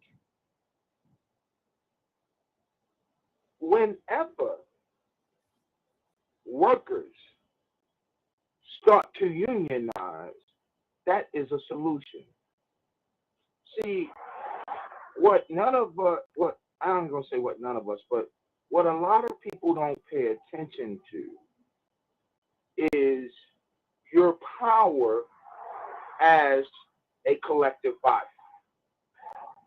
As a collective body, I don't care, black, white, candy, stripe. You can be the catalyst that not only sparks change, but spark the change that you actually want. I'm reminded of something Tim Wise said to a crowd. And he was talking about how certain political agendas and parties would fight tooth and nail, and certain racial demographics would fight tooth and nail to keep a specific people and or segment in society out of their union. And I'm reminded of what he said. When he said it, folks started clapping, and he said to them, "What y'all clapping for? Mm-hmm. Do you not realize if you let them in your union, then the numbers of your union will go up, stupid?" Mm-hmm. Which means you'll have more power. So what we have seen, and I am not going to diminish what has been accomplished, although there is more to be done. Mm-hmm. But what we have seen over the last 2 weeks under a Democratic-controlled Congress and a Democratic-controlled White House is we have watched a bunch of local employees unionize under CORE. The union is called CORE. Mm-hmm. If that's not a representation of the power of the people and their choice, I don't know what is. And Exactly. lastly, I say this. As we move about, please, please, please, we have to understand that the power of the people rests in the people. Mm-hmm. Good That's deal. just what it is. I don't care what party's in charge. Good deal. Stay right there, Curtis. Let me go to Cassandra. Cassandra, what's on your heart, sis? Yeah, I think that Tucson probably said it pretty close to me. It has to be a we. It has to be us and we, and not y'all and them. Mm-hmm. And I'm guilty of it. I've been guilty of saying it, but the thing is, we don't want to communication is you got to talk about it. Yes. So even on here, when we disagree, it needs to be out in the air, because if there is a difference of opinion or a different way, we feel like different things need to be, let's talk about it. And I consider myself a pretty rational, intelligent woman. Mm-hmm. I will listen to you. That doesn't mean I'm going to change my mind about my stand, but at least I can hear your view and go like, wow, he really believes that, or she really believes that. Mm-hmm. But it comes with communication. Unless we are willing to sit down at the table and talk about our differences, then nothing is going to happen. And I thoroughly believe in that. I have sat down with racists at a table, white supremacists. Mm-hmm. And what they said, it didn't make sense to me why they hate Black people, but I allowed them to say it. So, and I believe that that's what we have to do, listen to each other and then express our side of it, and then figure out which way we want to go from there. Yeah. And see, and that's the thing I was talking about earlier. We have to, let's just be open-minded. Let's be open and listen to each other, and take, like Badger said earlier, take the parties out of the equation and deal with the situations that we're dealing with, so we could come up with some kind of a solution to the issues that we're dealing with in our day and in our time. Charles back with us. Charles, what's on your heart, brother?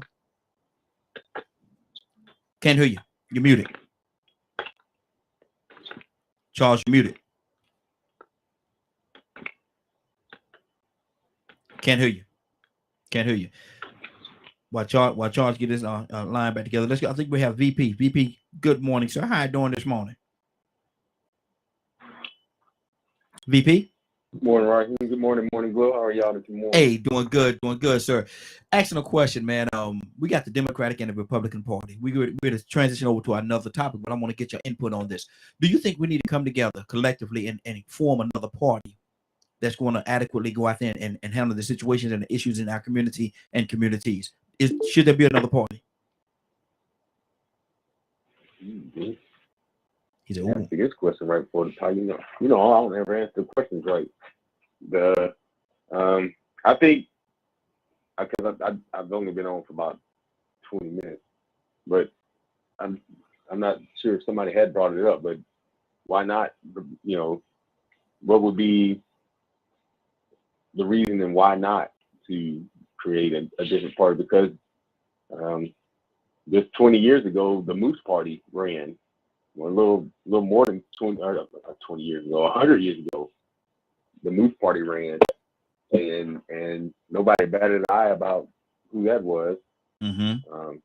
So for us to not think that we can't separate from this Republican and Democratic only mindset is only within the people. Just like the people can decide if we get mad enough, or if we really want to make a stance that we should put term limits on Congress.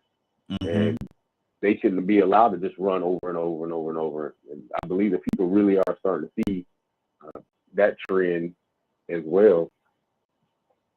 I almost see it like one of the things that I always debate about with people is the Second Amendment law, because it trends on both sides, but both sides make it sound like it's only for them. Yeah. And that's how America really kind of spins this whole thing around to make us think that only this side can win, or only that side can win, or only this side is better for us, or that side is better for us. And really, it's both sides of the same. Except once you get to an extreme of one or the other, that's the one that gets televised the most. It ain't the ones that really, because there are Democratic conservatives and there are conservative Democrats that tend to sway on both sides of the fence. And then because we have these crazy extremes, and that's what sells in the streets, and that's what keeps people entertained, and people love to be entertained. They don't like to get knowledge, and we like to entertain as well. I'm a Democrat, true and blue, and I'm bleeding red because I'm red, white, and blue, and it's complete confusion. And then it keeps us divided. As a house divided, stands, it stands. It's good. It stands against us. So that makes no sense. Exactly. Ibrahim, what's on your heart, brother? I'm sorry, not Ibrahim. I'm sorry. Hicks, what's on your heart, brother? Wow. Conversation. This is such a complicated thing. My personal kind of view of it. Hey, Hicks, you're breaking up real bad, brother. You're breaking up real bad. Yeah, you're breaking up real bad. I'm sorry. Is that better? Yeah, that's much better. I think it goes into the spiritual. You got to go into the spiritual. You got to go into something that changes folks' heart. And usually it'd be like catastrophe, some major event that's nature, not man-made, that make people recognize that they need to humble themselves and go back and pray. But politics, I don't know. As far as back so I can study the history of different elections of presidents, and I've done that. There's always been this confusion. There's always been stealing. There's always been scheming. Politics is going to always be that way. But I think the spiritual elements is always going to change everything. Yeah. And I pray that I'm not here when it happens. I'm at that age, but something terrible is going to happen. No doubt. Yeah. That bring people together. Because it's suffering that brings about change. Believe it or not. Yeah. Exactly. Charles, can we hear you, brother? Can you hear me? Yes, sir. There you go. I was trying to fix my other phone too. We're still on the same subject? Yes. I had to get off for a second, man. Well, we're actually talking about solutions. Now, how can we get to a solution where we can all come together? And even if we don't have an additional party, how can we bring everybody to the table and make it make sense so that, everybody included, everybody as a whole could benefit? Because one party is this, one party is that. Forget all that separation. How can we come together? Just sit down and talk. Sit at the table and talk. So I mean, everybody has to have an open ear to listen and to talk to each other, which is probably the main thing. That's why, when you're looking at it, when people think that we, in all actuality, what Leonard was saying is right. We have about 400 parties out there. You understand? In America, pick one, choose one. But as for Democrats, Republicans getting together and talking, they do it all the time. They do sit and talk. But I don't think people, just like from the Revolutionary War, or back then, you had two sides that didn't agree. That's why we had the Civil War. So even when America was made, and even where they came from, and even where we came from, you had people were civil warring and didn't agree.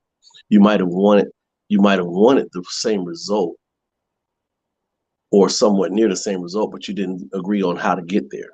I think that's a lot of it. Sometimes people, we want everybody to be prosperous. We want everybody to make it, but we don't agree how to get there. You understand?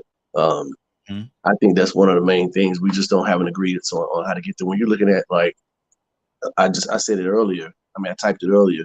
When you're looking at the richest component of people in America, we don't even know how they vote. You don't know how Asians vote if you don't go really look it up. They don't flaunt their political party on their sleeve, but they do make the most money in America. You understand? So making the most money in America, apparently a lot of things will be pointed towards helping them because they're bringing more money and paying more taxes and things like that. Having manufacturers and things, I've always spoke about manufacturers, whether, I don't care if you're Democrat, Republican, or Libertarian or Green Party. If Blacks don't get into manufacturing things and the dollar don't stay in the Black community longer, we won't have no say-so in a lot of things. You understand? People, if you're not good with money, remember we were talking about yesterday that somebody said, they misquoted, but it was said that you wouldn't let a poor person run your business. Yeah. And that's the same thing a lot of people think about how we run our community. If the dollar's only standing there for like 30 seconds or what have you, then how good are you with the dollar? You get what I'm saying? Yeah, I know you. It goes beyond politics on a lot of things. It goes like what Cassandra was saying. Just sit down and talk. She sat down and talked to racists. And it's a guy. Remember, it's a guy out there who did the same thing. He always talked to KKK members, and he has like a whole bunch of KKK uniforms because he talked to them and they changed their life over and their heart over and stuff like that. Pretty much, if people like that, people like Cassandra, people who do things like that, can sit down and talk to people. And you got certain people who can just talk to people like that.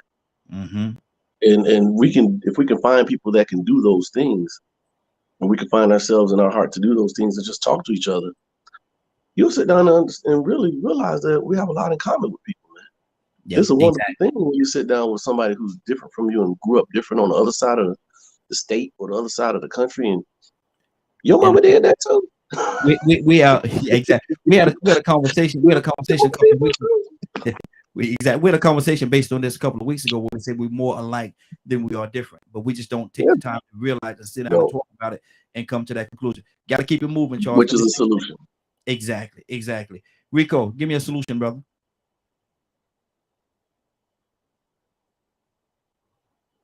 First off, I think we need to dispel some of these beliefs that we have. And we need to be sincere. You asked a question yesterday. I may have been last night. You asked, who had the authority or whatever. Who would I accept advice from or whatever? Who qualified as an advisor? Yes. And sometimes we have to look at the people that come with a sincere and genuine heart, a good idea. And it's like we have these beliefs in mind that some things just won't work when they really will. But we'll say we have an open mind. Some people say they have an open mind, but they would absolutely not vote Republican. That means they ain't listening to nothing no Republican said. And even if they did hear something that sounded good, they just ain't gonna vote Republican just because. Yeah.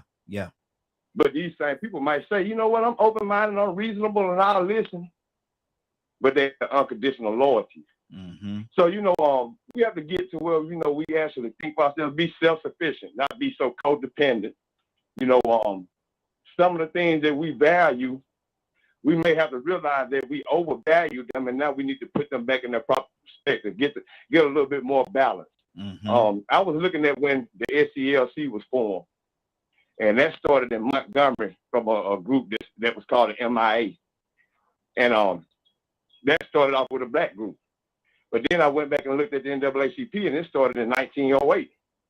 But it actually derived from a black organization started by W.E.B. Du Bois, called the Niagara Group or something like that, something with Niagara.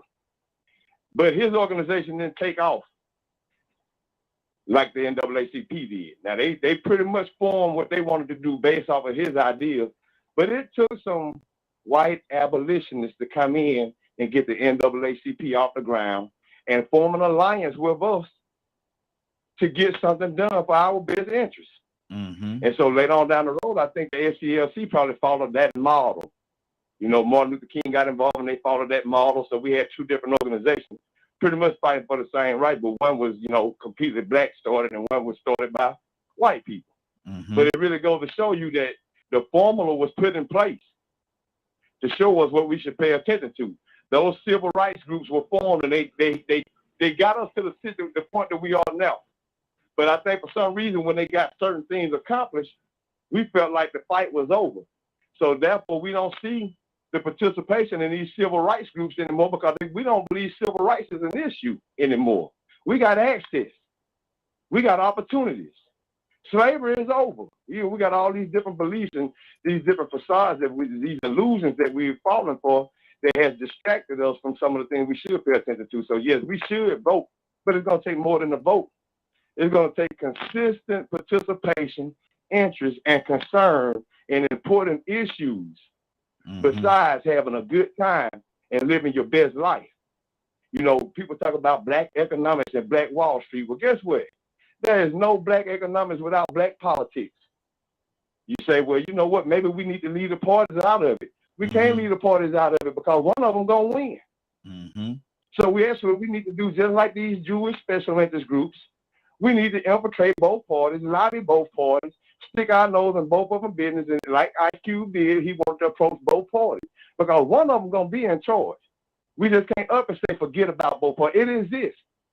They exist. We got to address what's there. And on top of the fact that they exist, they gonna make the ball roll in the direction that it's gonna roll in. So you just can't forget them. What you got to do is you got to remember them, and you got to stick your nose in both of them business. Even if you don't like the Republicans, watch some of their content, research so you'll know what's going on. Because we have to utilize both sides. That's what every other group does. We have to get more interested in important issues. Good deal. 508-924-3521. 508-924-3521. The phone line's open. Ibrahim, yes, sir. Yes, sir. What's on your heart, brother? Let me make sure you're not muted there. Let me see. No, you're not muted. Something going on your end, brother. You're not. Okay, yeah, I muted myself. Yeah, it's important. See, again, let me go back to fractured history. And I heard what Rico was saying. Rico made some good points. But if your history, if you don't understand what actually happened and composed, right? Let me give you 2 minutes, just for sake of argument. Let me give you 2 minutes of the history of NAACP. NAACP was started kind of like here in Atlanta. W. Du Bois was the second black college professor at Atlanta University, and he also Booker T. Washington was friends of a rich black man here named Alonzo Herndon. They used to ride around in Albert Avenue in his Chevrolet limousine. Anyway, Booker T. Washington called a group of all black businesses around the country to come to New York to hold a black business convention. That was the first business thing that was started by Booker T. Washington. W. Du Bois was a part of that because the wife of the first black college professor was the wife of Alonzo Herndon. They went to Niagara Falls and started Niagara Falls Moon. You look at the picture, you'll see W. Du Bois, you'll see a tall, light-skinned black man standing on to the left, which is Alonzo Herndon, and a little boy to the right, which is Norris Herndon, his son. And on the women's picture, they had women's picture too. You'll see in the middle was Herndon's wife. Now, when they moved on, it was not started at that time. It's a difference between some people wanted to vote. Booker T. Washington didn't believe in the vote. He believed we should start our own group and government and organization to organize. That was after blacks were kicked out of the Georgia State House of Representatives and the Federal House State Representatives. They were just dragged out, elected black officials around 1870. Now, y'all keep up with me if you want. Now, I'm gonna try to move ahead fast, right? Now, I'll put one thing in the movie from that. The actual segregation was started in 1920. The bills that was I can't remember the bill name right here. Thurgood Marshall is a very important figure to remember.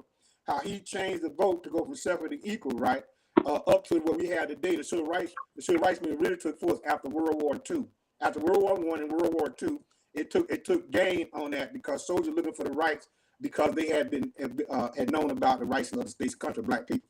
And then it came in and started that, right? Thurgood Marshall changed the law. Board of Visitor Education, right, which started the change of integration of the state in 1950, not 1963. So in other words, to make a long story short, NWSP and all these groups, right, came out of grassroots groups. We just look at all the figures and we attach it to them. No white abolitionists, because no such thing as white abolitionists in 1920 and 1905. Abolition was an effect in doing up to 1865, when there's no longer need for abolitionists. And again, some of the abolitionists started Spelman College, helped Trish Hayden started Spelman College and HBCUs in Atlanta, was Rockefeller and Spelman and Rockefeller's wife, Laura Spelman Rockefeller, we named Spelman College after. And also Morehouse was named after Morehouse, secretary of the Baptist Convention, which was an extension of the group that started a lot of HBCUs around the country. So let me go on. But to understand your history, right, it can't be fractured like that because we make assumptions, right? The thing is, though, we do have to get back into doing for ourselves. SLC was started here in Atlanta in 1960. It was not started. SNCC was started here in Atlanta in about 1959, 1960, right? So, but anyway, all this means is that these different groups of people came together with their ideas, and they had a similar cause. There were a lot of fractured groups that came together and then splintered, right? You name quite a few. Biggest for the fence, blah blah blah.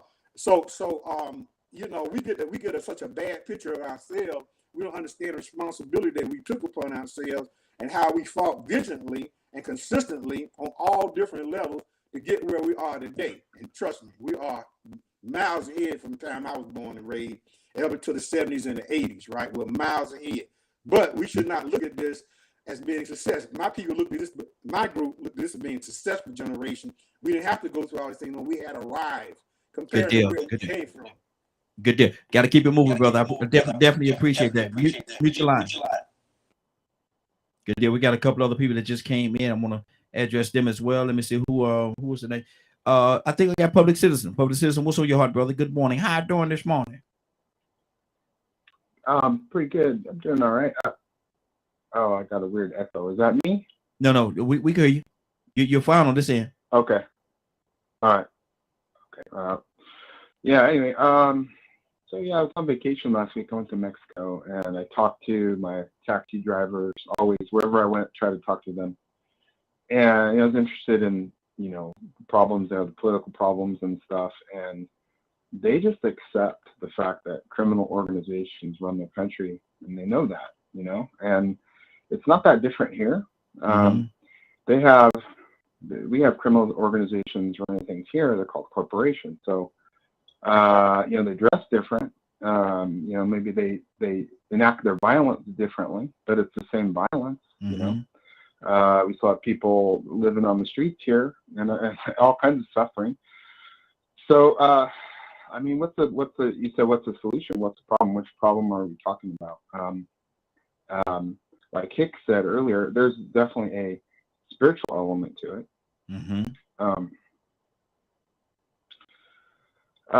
Like what Rico said, it's like, one of these parties is going to win. So at the end of the day, so the tactics that they're using are divide and conquer, of course. So, everyone wants to talk about transgender this or gay that or defund the police this or Black Lives Matter and all these different things like that.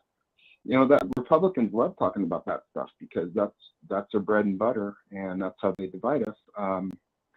Like the Latino vote, they're turning Republican like in huge numbers, and it's because they're conservative. Just like culturally, they're very culturally conservative. So I'm really concerned that we're going to get another 4 years of Trump, and that's obscene. It's just unacceptable. But it might happen. It's like we have to unite and not be divided by these superficial things. Exactly. And that's yeah. And that's the thing, man. It's such a divide there. There's such a divide there, man, and it's terrible. It is terrible. Leonard, what's on your heart, brother?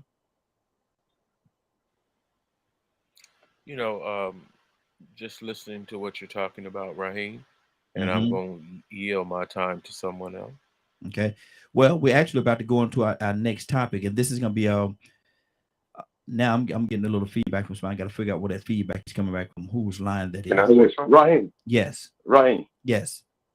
I want to clear something up right quick because I might have made everybody misunderstood or just left out something when I said that about the SCLC. I thought I mentioned that it was an offshoot of the Montgomery Improvement Association, the MIA. I wasn't saying that they started in Montgomery, so maybe I did slip up speaking fast and say that the SCLC started in Montgomery. No, it was founded in Atlanta, like Abraham said, but it was influenced and pretty much derived from the MIA, which is the Montgomery Improvement Association. Good. So some groups do get started from other influences, like the NAACP was influenced from W.E.B. Du Bois group organization. So I just want to clear that up because sometimes we do slip up in words. You know what I'm saying? Not trying to make history be incorrect, but at the same time, I didn't want that to be the purpose of this conversation. We still need to find out what we needed to do to make these systems work for us. Good deal. Good deal. Appreciate that, brother. Definitely appreciate that. Somebody was about to say something. Who else was about to say something? Tucson. Who was that? That's Badger? Yeah. Okay, go ahead, Badger. Tucson, coming to you next. Go ahead, Badger. Talking about ways to overcome the issues that we have. It's something that I've talked a lot about with Captain Dennis and Leonard and things like that. And it's going to take changing a mindset of not being selfish, not being greedy, and acknowledging that people are suffering across the board. And some are suffering more so than others, or some are not as intelligent or know how to work the system or use the system, and they have to reach out to other people. And a lot of people charge a good amount for services. So when you're reaching out for help and you can't afford it, what are they to do? And kind of like what I was saying earlier about the economics and everything.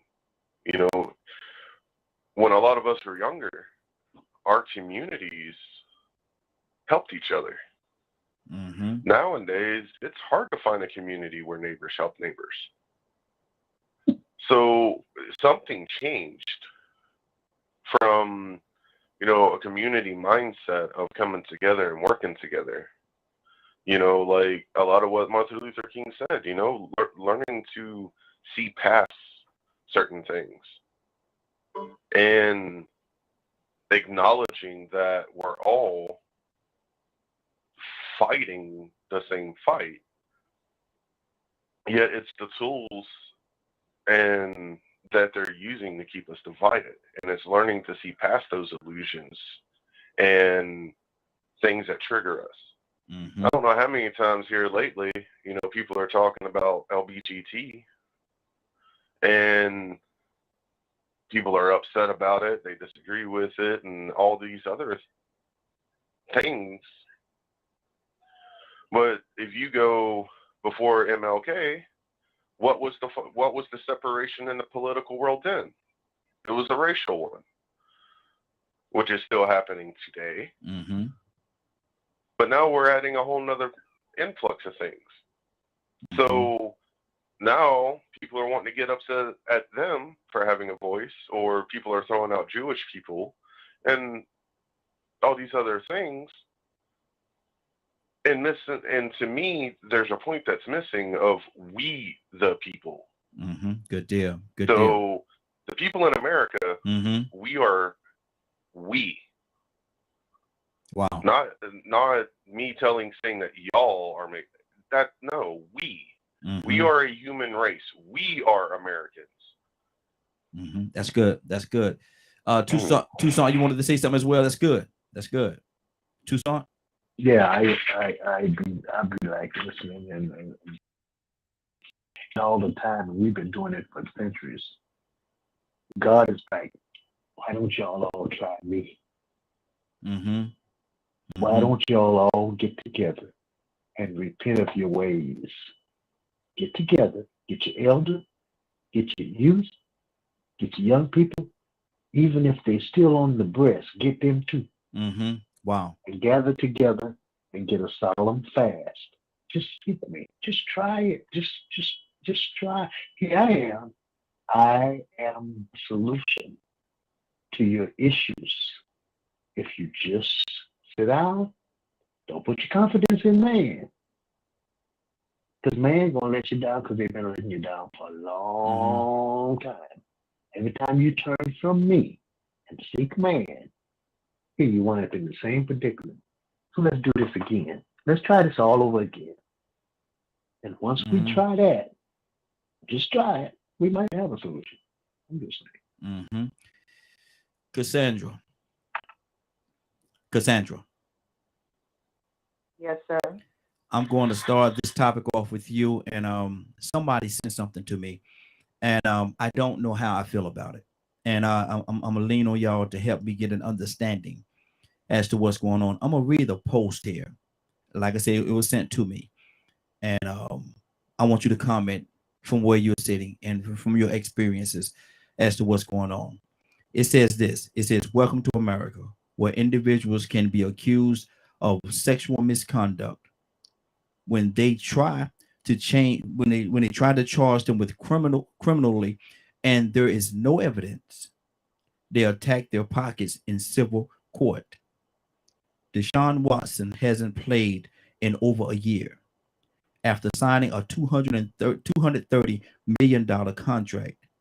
More women made allegations. For 15 months, he was dragged, belittled, and judged. There was no evidence found to substantiate any of the claims by the Jane Does. Watson, 26, never was arrested or charged after 2 grand juries in Texas declined to indict him." There's some more, but there's so much I can't read it all. There's so much there. Cassandra, how do you feel about that? I you know what, Raheem, you know this isn't a good one for you to ask me. Because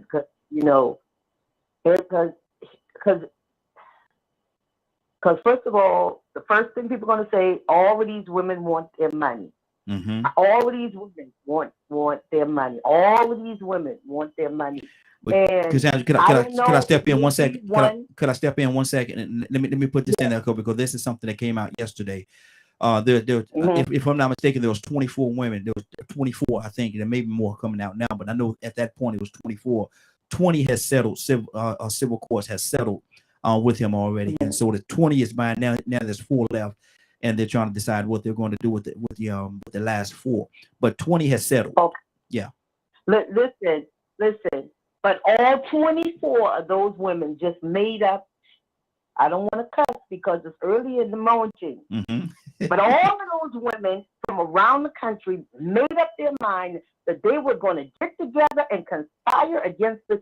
Look, can I tell you something? Dealing with sexual assault and stuff for almost 40 years, the hardest thing for a woman to do is to admit that she's been sexually assaulted. Almost over 40% of women don't even bother mentioning that they've been raped, molested, sexually harassed.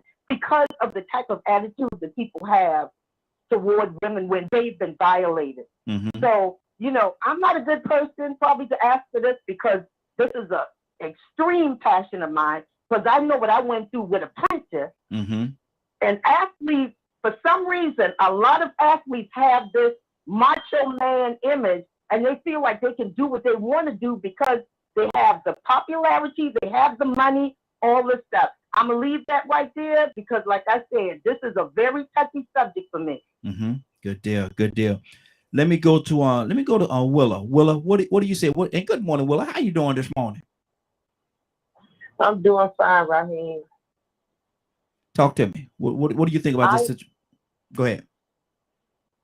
Well, what Cassandra said was true about athletes and stuff like that. But I also like to play the other side of the coin, should I say. Yes. You know, some women have different kinds of motives for reasons for what they do. You know, especially when they see somebody that's powerful, have money, you know, their motives are also different.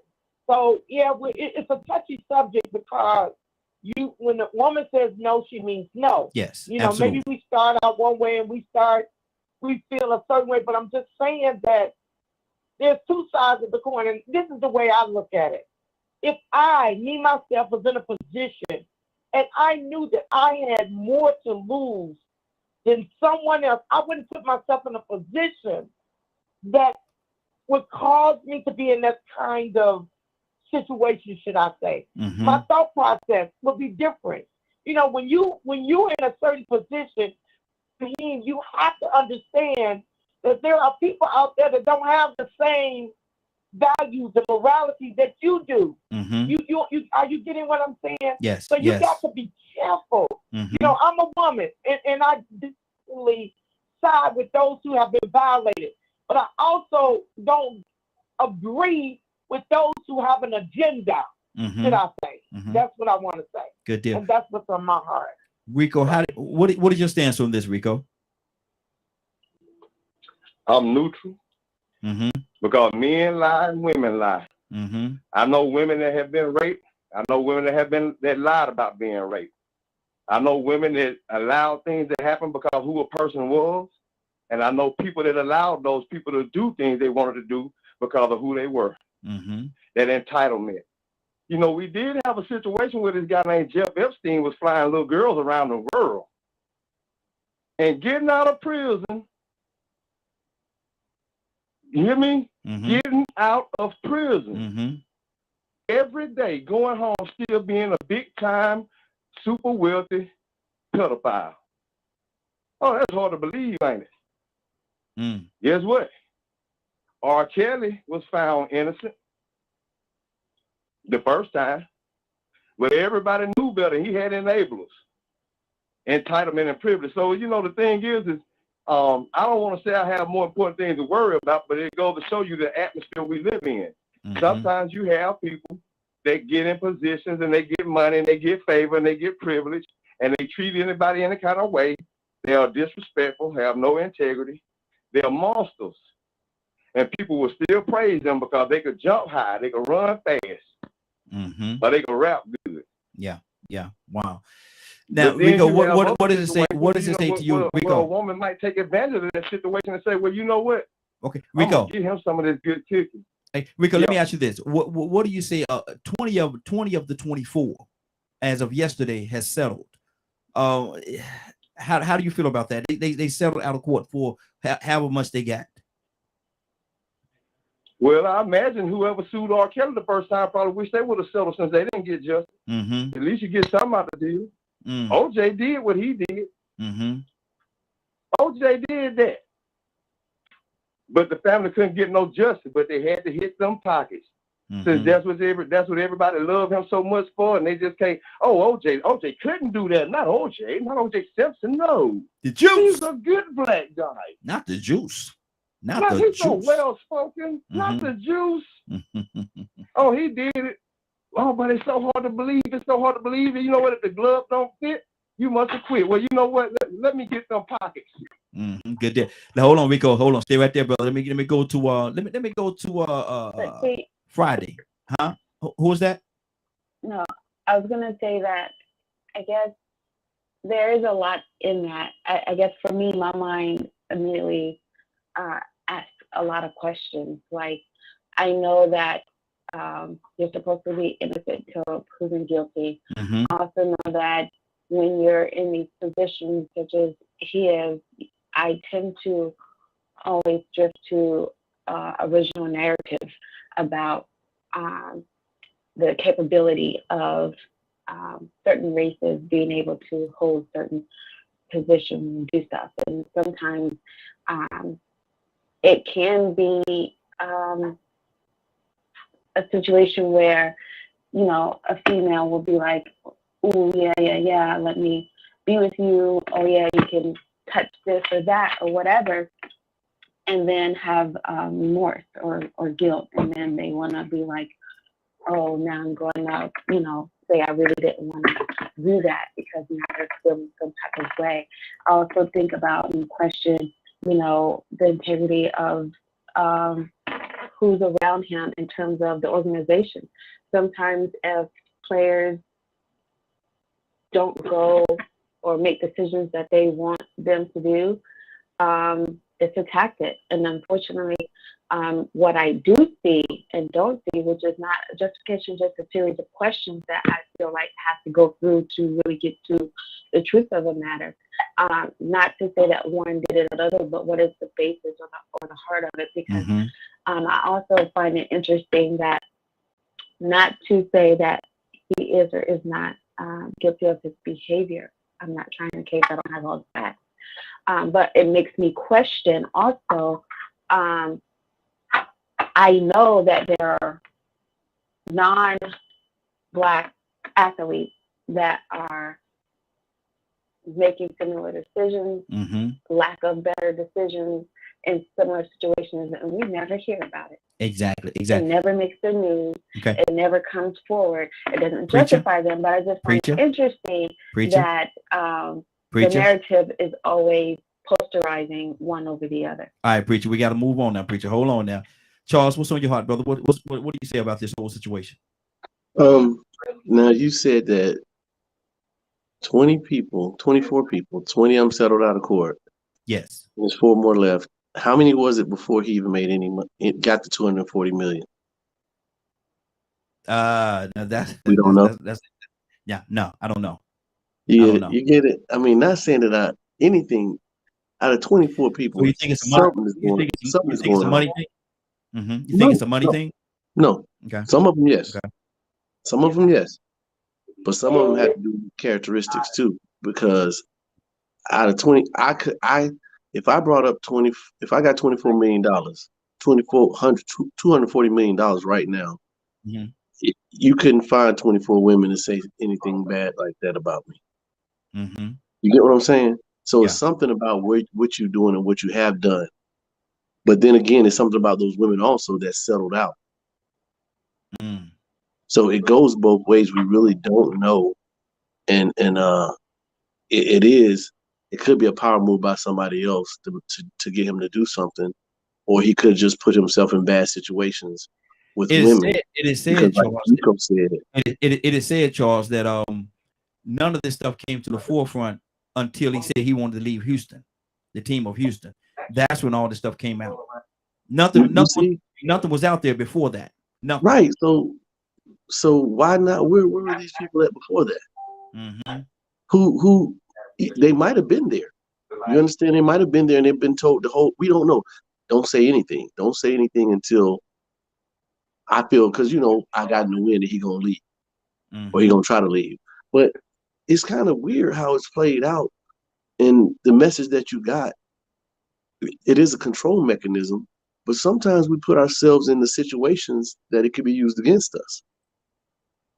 You understand? He could have put himself in that situation because, like I said, 24 people can't come and say, women say Raheem did this after you got $240 million and you ready to leave Atlanta. You know what I'm saying? I get right today. I'm going somewhere, buy me an island somewhere, man. I'm chilling. Hey, Man, look at $240 million. I'm Y'all chilling. fight amongst yourself. I'm chilling. Toya with a Hey, T. look. I'm gonna put y'all on the island, all 24 y'all. And it's $10 million. The winner gets the $10 million. Get the island and everything. Toya with a T, talk to me, sis. What do you see? What do you see in this situation? What was the situation? With the Watson. 20 out of 24. Yeah, it was Watson. Mm-hmm.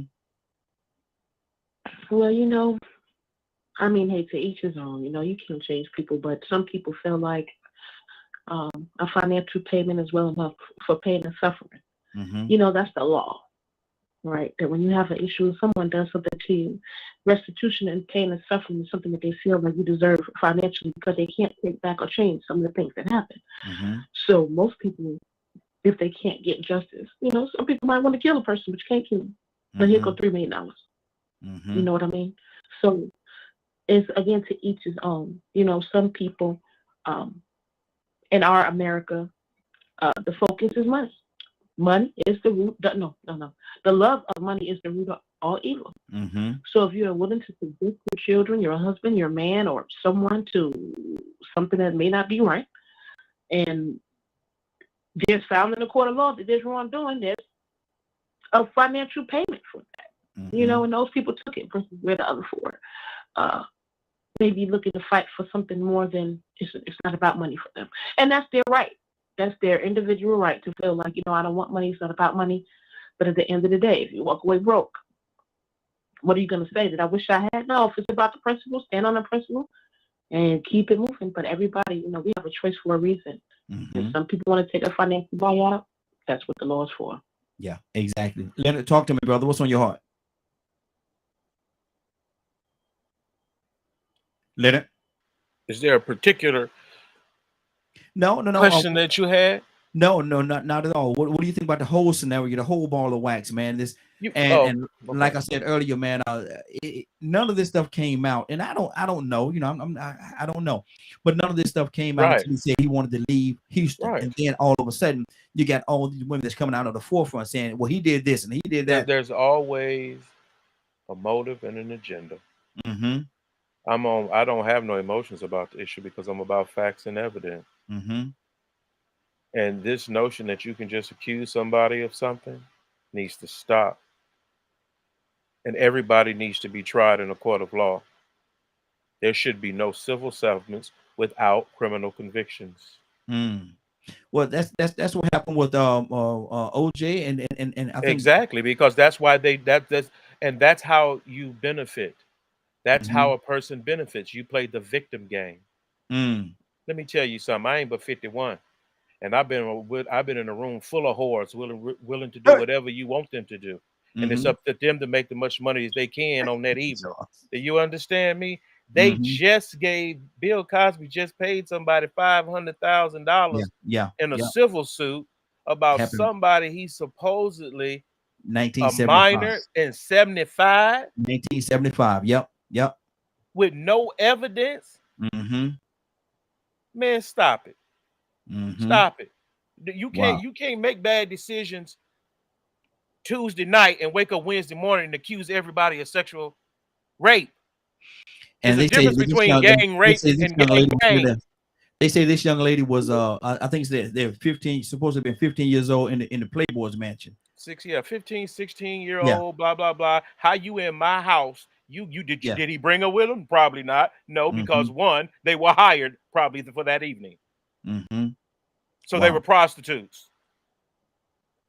Oh, you understand what I'm saying? 15-year-old was a prostitute. Oh, they got plenty of them. That's what happens sometimes when they run away and they get caught up. And this is how they get sex trafficked. Come on, man. This thing don't happen overnight. I'm just telling you. I know cats that's been to jail simply because they look like a rapper and accused of rape and got to give up 5 years of their life. And this girl don't screw 7 people at the party. Wow. But because he looked like somebody famous, he the one go to jail. Several cases. This is why I don't believe, I'm not even at parties where that type of thing is going on. I don't go to bachelor parties for that reason, any of that, because I know the lies that women will tell And once you combine that with these filthy men, somebody got to lose.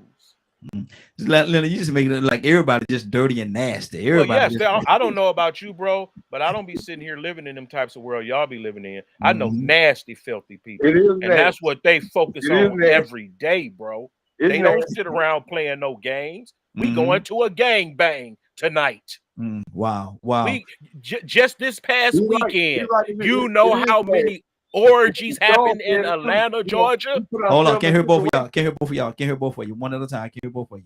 You know this was the place to go for an orgy here last weekend, right?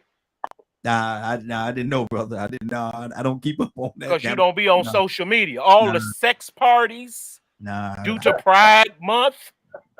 No, I'm good. Come on. I'm going to bed in my room. Come on. Go to a pool party in any place in Atlanta in the middle of the summer, and you'll find out what I'm talking about. I ain't going. I know you're not, because you know what goes on at those places. Rico, what's on your heart, brother? Rico? He right, it is nasty. Even though we may have sometimes participated in the past, it was immoral behavior. And like Charles was saying, if you ain't careful, you can put yourself in a situation where somebody's being opportunistic. You know, like Toya said, man, money is a big motivator. You know, they got this thing called OnlyFans that's paying women so much money to do some things that they all getting rich off of it, and they one up in each other, all for the money. So you know, we have to look at this situation, man, for the way the world is. Sometimes you have men that take advantage of those situations. Sometimes you have men that get set up. Sometimes you have women that get put in those situations. Sometimes you have women that's looking for an opportunity to make that money, like they do on OnlyFans. We have been hearing stories about Hugh Hefner. A lot of these women just coming out. The whole time we thought they was just loving the life they live. You know, judging from the images and the pictures and the lifestyle of being a Playboy model and a Playboy bunny of the year and this and that. Who would expect that after 60 years, these women would come forward and talk about what type of a pedophile and how Hugh Hefner was drugging these women, molesting them and lying about the age, and some of them was ODing. I mean, some of the things that you hear now, but nobody said anything. Not only the bunnies, but his staff. They allowed it. So it's really, you know, I'm like Leonard with this, man. To be honest with you, it's probably something that it really isn't worth the conversation, because you won't get to a solution. The only thing you can say is hey, both ends could be wrong, both ends could be right. But somebody did something. Rico, either some women are lying, or either some women are telling the truth. Exactly. Rico, they actually on Beagle. They asked him, what did you say? You say some kind of thing big. What you say it was? Some kind of thing where people are going on and one up on each other. What was it? OnlyFans. Oh, it's OnlyFans is what he said. I don't know. I don't know. Anyway, I don't know what it. VP, what's on your heart, brother? Talk to me. Sit back and listen. I think everybody really. I got you. Ibrahim, I see you, brother. I think it's to paint a picture that, from where I see it from, I think I see it on both sides. If for 20 people out of 24 to just get settled out and walk away, kind of makes me think of, or if people remember, the Dallas Cowboys and the Buddy Ranch. And I'm sure it's a lot of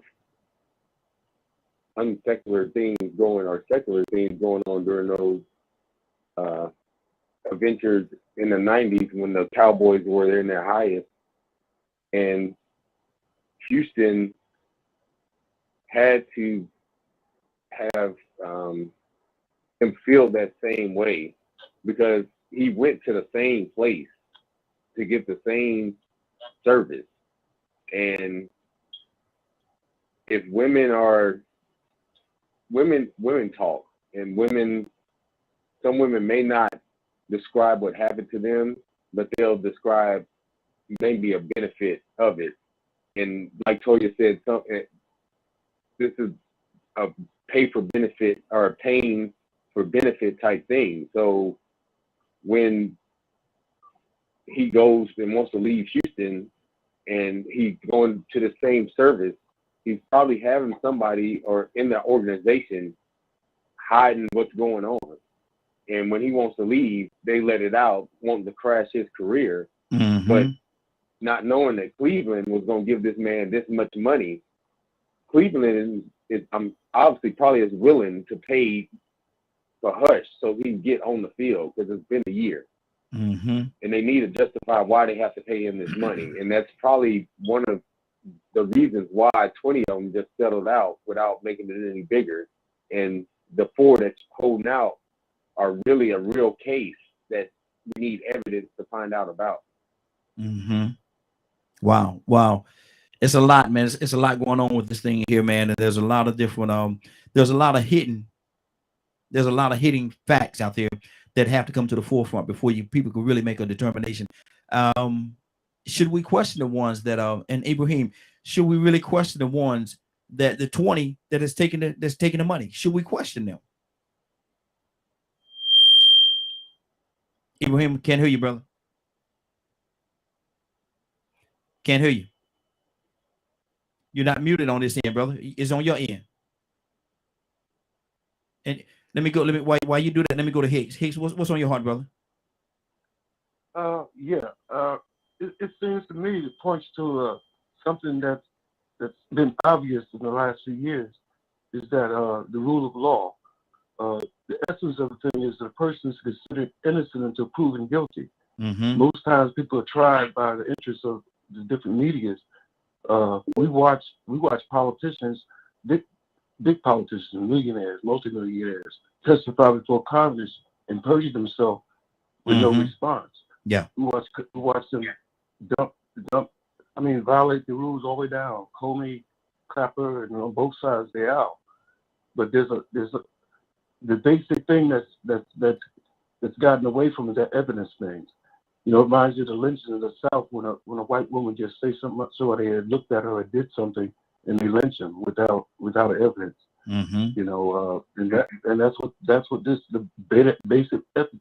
And even sometimes when people go to court and beat their court decision, it's not accepted.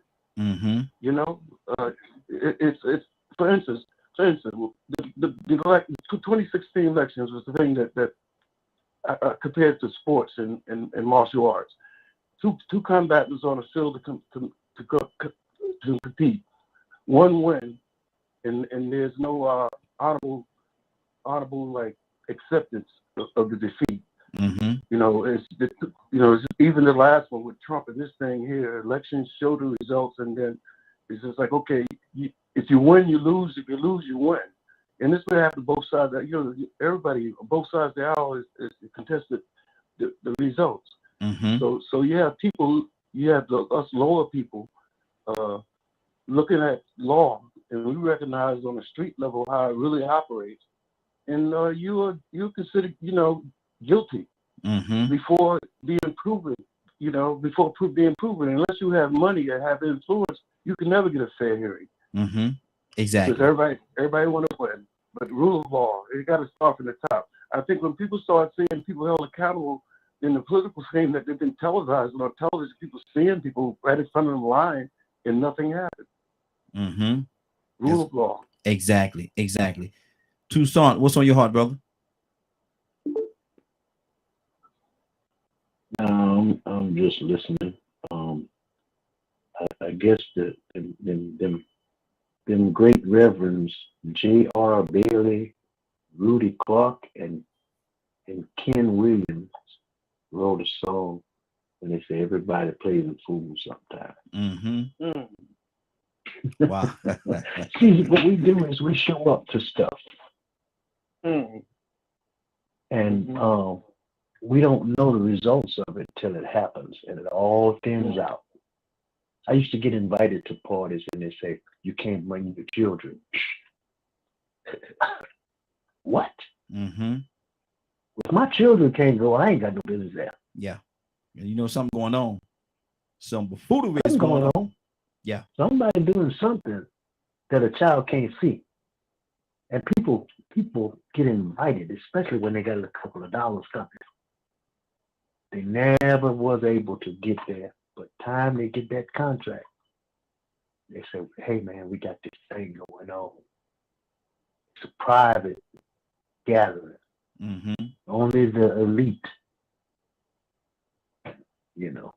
Mm-hmm. And then you go, and then years down the line, somebody remember that it happened, and you got some money coming.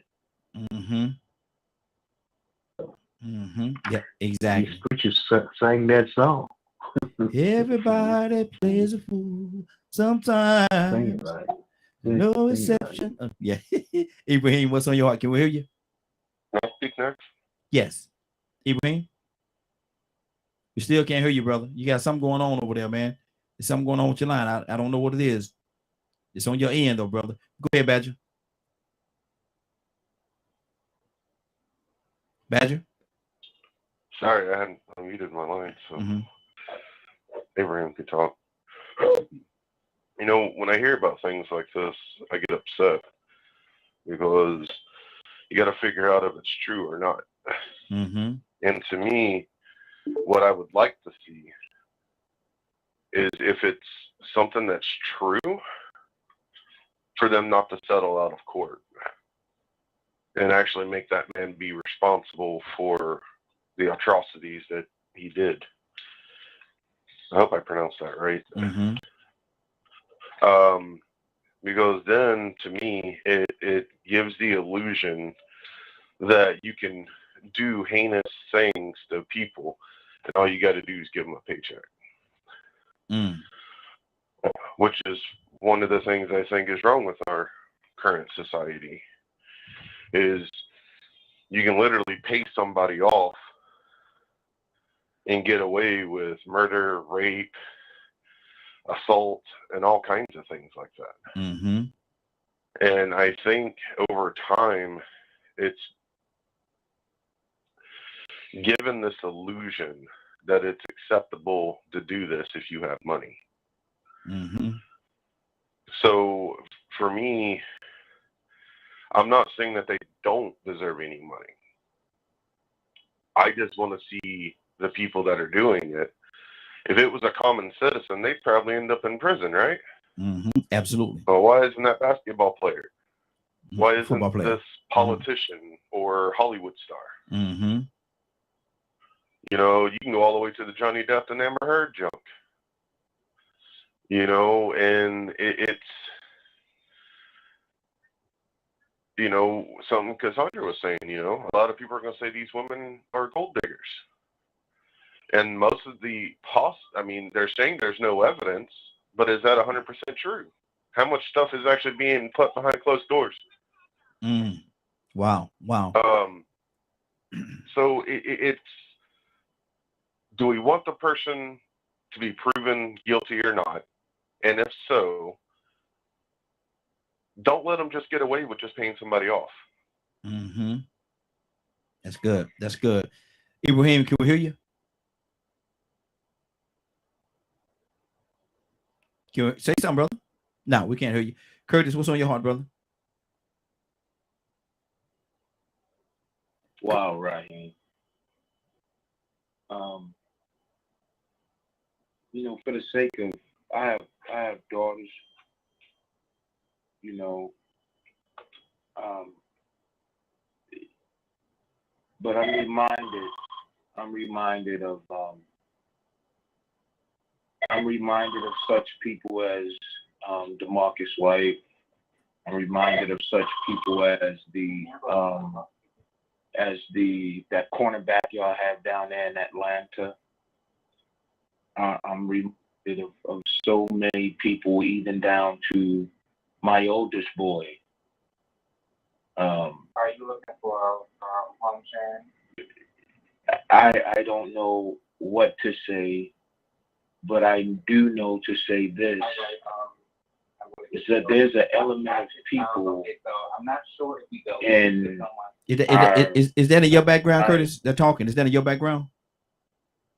My office right here. So Okay. I have no control. No. I just want to make sure it wasn't nobody else's line. I'm gonna mute their line. But go ahead.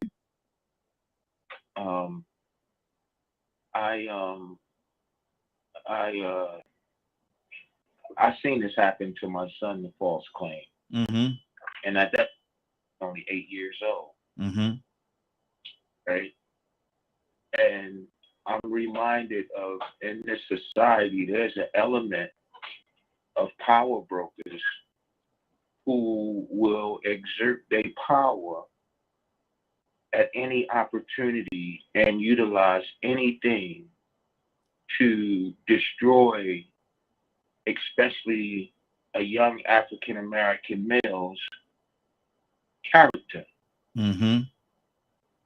That boy that played in Atlanta spent 5 years in a maximum security prison on a rate that was fraudulent.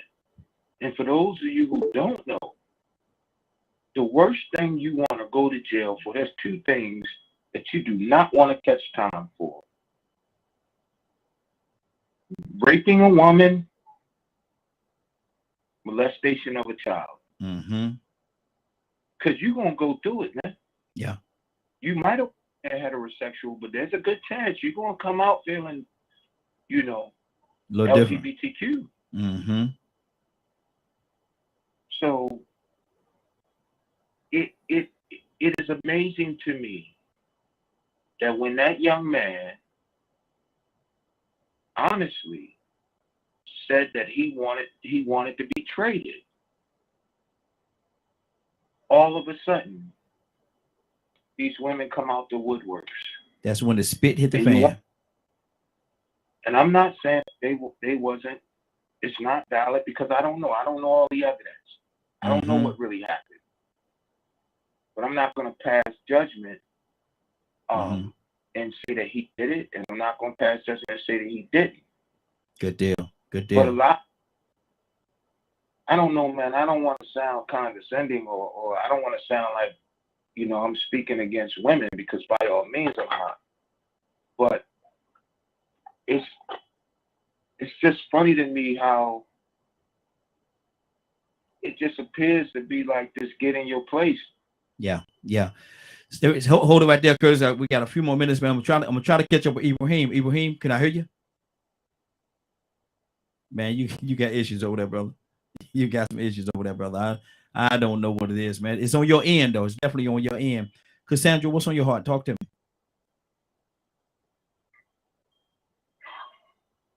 I need to be silent. Mm-hmm. Thank you. Okay. Cool bean. Raheem. Yes. Raheem, this is Willa. Okay, go ahead, Willa. What I wanted to say is, because I always like to look at trying to change something. Mm-hmm. You know, and what's funny to me is in the news, you hear all the time these basketball players, these superstars, they hear it all the time with these things happening and with these things going on, and yet they don't change their mindset. Mm-hmm. That's the funny part of it. You know, and to me, it means that, even as a regular individual need to take responsibility for your actions. You have to take responsibility for your actions and your choices that you choose in life. Mm-hmm. You have to look at a situation, especially when you're talking about sex.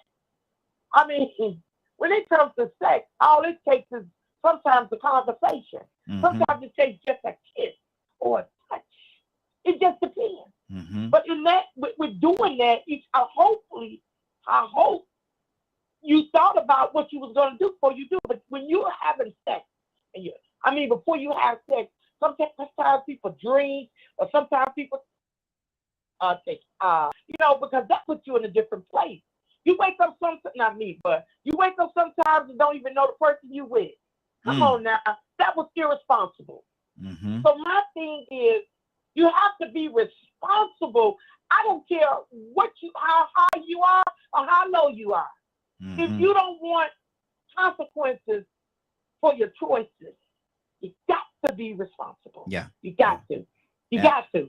I don't care how old you are. And as parents, young men, and fathers, you need to warn your boys. And as mothers, and even fathers, you need to warn your girls. Mm-hmm. But guess what? It's not going on nowadays. You know why, Raheem? Because I see more meat out there than I see in the meat market today. The way women are dressing provocatively and how men are. You understand where I'm coming from? Yeah. So that it ain't gonna change unless there's something that changes. Okay. And that's my opinion. Okay. And you're certainly entitled to your opinion. Absolutely. Toya with a T, talk to me, sis. What's on your heart? Yeah, no, great show as usual, Raheem, man. These conversations, parts of forward progression, man. We just got to do the work. So appreciate you again for having the platform, and I love y'all. Hey, love you as well. Appreciate you. To God be the glory. Rico, talk to me, brother. And also tell me what's going on at 3 o'clock today. Man, you know, I look at this conversation we just had, man, and I don't have an opinion either way because I don't want to side with the men or the women. You know, I heard a couple of opinions that were said about the fact that he was traded or he wanted to leave, and then all of a sudden these people came forward. And I spoke about Hugh Hefner in the Playboy Ranch and what those women said. They said they reported a lot of those incidents, and they had other women that worked right alongside Hugh Hefner that told them, "Oh, he'll be all right." They just accepted it because so many other people accepted it because he was Hugh. Yeah. He was Hugh Hefner, the great Hugh Hefner. And so I've seen people in positions and with money and power, they get access to women and they do what they want to with them, and before you know it, they treat them like a piece of meat. Was that Rico? Was that Notre Dame? Was that Notre Dame where they did the same thing? Pretty much, they was reporting it, but the head coach Paterno, I think it was, didn't do anything, and then it came out later. Right. Yeah. Right. Right. They hiding it. So okay, we say, well, you know what? It's mighty funny that all of a sudden these women come out after he get traded. Well, okay, this is one thing for sure. He ain't denied having sex with these women. Now, how he treated them during sex, nobody knows. But they had something went on. Now, the thing is, if he did rape them or violate them, and they waited till after he got traded or got sent to another team and got this money, does it mean he still ain't supposed to be held accountable? I don't care if I mean, now don't get me wrong, it's wrong that, you know, they only looking for money if that's all they're looking for. But if he did violate them, does it matter when somebody comes forward? Is it like, well, since you didn't say it the day after or the year after or 3 years later, you just got to deal with it. That's your fault. No, he still did it. And there are certain reasons why people hold back and don't come forward. You listen to some of these women that was on this Playboy documentary that lasted 11 episodes, 12 episodes. You can actually start understanding why they felt like they had to keep their mouth shut, because they were caught up in the illusion of power and money and access. And they don't want to lose that opportunity because some of that access was helping to pay and take care of their families. And when you are in that situation, it's hard for you to actually know how to respond. On the outside looking in, you can say all day long, this is what you should have did, you should have did this, should have did that. But when you are actually in that situation, it's a whole nother beast. Absolutely. So I don't want to sit back and sound like I'm just siding with the men. You know what I'm saying? Because I know of men that have been wrongly accused. I've been wrongly accused of different things before, wrongfully accused. But I don't want to sit back and sound like I'm just siding with the men, because I know women that have lied and cried about rape and they never been raped. I know some personally. Say they've been gang raped, they never been gang raped. They just want to make up an excuse for not knowing who their baby's fathers are. But then I also know women that have gone to the criminal justice system and it failed them. I know women that have tried to go up against powerful people. Not only did some of them lose, but some of them died. Wow. Because they needed them to keep that mouth shut. So you know, in this situation, man, we wasn't there. Something happened. And we can't say either way what happened, and therefore I shouldn't have too much of an opinion on it. I just know that this is the environment we live in now. We are hypersexed. Men put themselves in a situation where they could get caught up in situations like that from opportunistic women. And some opportunistic women get themselves caught up with deplorable, mean, nasty, powerful men that know that they're there to get some of that money. And they're going to make them jump through hoops to get it. And then they still might not get none. Matter of fact, there was a rapper like that got in trouble a couple of weeks ago. A girl decided she wanted to go on live and expose him and say that he violated her. but she was so caught up in her emotions, she messed around and told the truth. Mm-hmm. And what happened was she spent her last little money after meeting him on TikTok or Instagram. She flew to see him. He left her sitting at a hotel after she booked her own room. Then he talked her into catching an Uber over to his house, snuck her in his garage so she could give him oral sex, told her that that was just a precursor. He was going to get back with her later on, sent her back to her room, and told her to fend for herself. So she was stuck across the country in a hotel room chasing after a rapper. And she was going to go on live and she was going to talk bad about him, but her feelings were so hurt that she spilled the beans on herself. She was going to say he violated her. Wow. But she messed around and told the truth. She got made a fool out of her. You know what I'm saying? And he played her. And she was ready to eat for embarrassing her like that because she chose to fly across the United States and put her mouth on his private part. What's going on at 3 o'clock? Chasing after an opportunity to be with a rapper. If you missed today's broadcast and would like to see or hear the rebroadcast in its entirety, you can tune in on www.dklmediagroup.com at 3 p.m. Eastern Standard Time. Good deal. Anybody have anything? But we're ready to go to Willa. I know Willa is ready. Anybody got anything before we get out of here? Anything on anybody's heart? No way, Brahim. Let's go. Hold on. Somebody else want to say something that you told you? No, it's Friday. Okay, Friday. Go ahead. I just wanted to say that I think in all these situations, questions, and I pray the right questions are being asked to get to the bottom of it and not just jump to one way or the other for those that have to try these cases just because of publicity and or because of the automatic default of, the woman got to be right because sometimes they're not. Exactly. Anybody else have anything on their heart? Ask questions. Absolutely. Absolutely. Anybody else? Okay, well, look here. Hold on. Willa! Raheem, come on, let's go. Are you ready, Willa?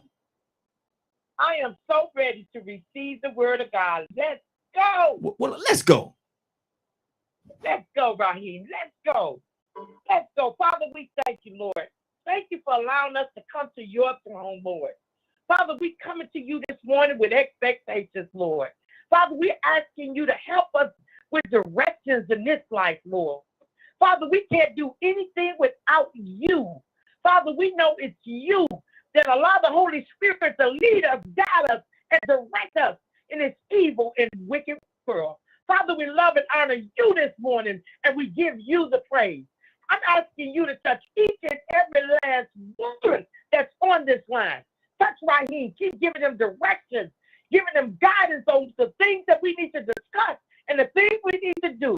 Help him with the success of his show, Lord. Father, I thank you so much for what you do, bringing us together on one accord. Father, we love, honor, and glorify you this morning. In Christ Jesus' name, amen, amen, amen, and glory to God. Yes, thank Lord. you, Jesus. Hallelujah. How you doing over there, Rico?